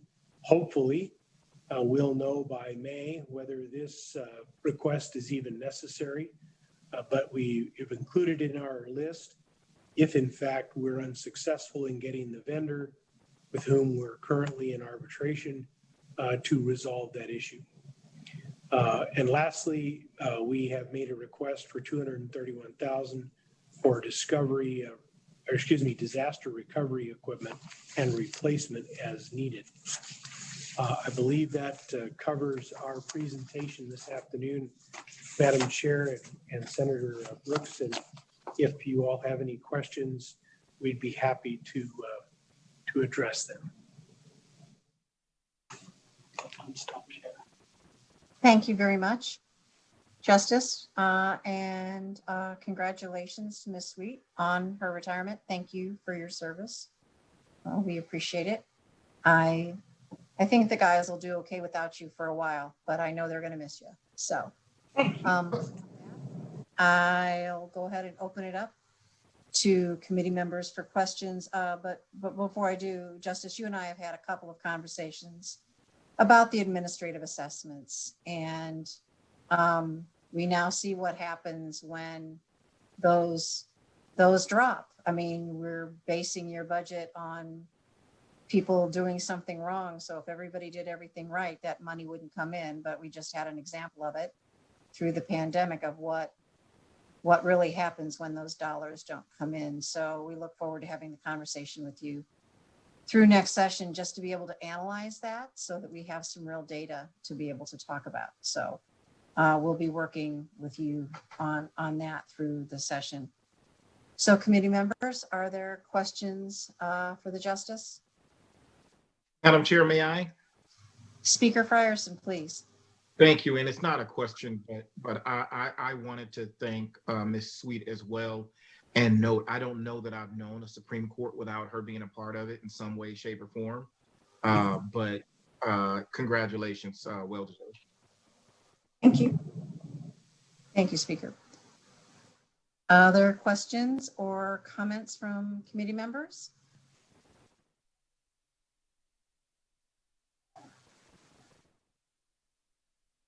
Seeing none, hearing none. Justice, thorough job. Thank you very much. We appreciate you being available to us this afternoon to go over this. We wanted to be able to get the Department of Administration, the executive branch, and the other branch of government the opportunity to come and talk to us today as we start this process. So we appreciate you being here this afternoon very much. Thank you. Thank you, Madam. Thank you, Madam Chair. I really appreciate the opportunity. It's nice to see all of you virtually. I look forward to seeing all of you next Monday to swear you in. Oh, well, let's see how that works. Yes, ma'am. I hope it's good because it's my last time. So anyway, so with that, thank you. With that, committee members, our duties we've pretty much taken care of. We will now go to our second round of public comment. It is 4:18. Let's give broadcast services 2 minutes to about 4:20 to see if anyone does call in. and then we will do public comment for 2 minutes apiece, and we'll go from there.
I have 4:20 as of now. Broadcast services, do we have anyone in the queue for public comment?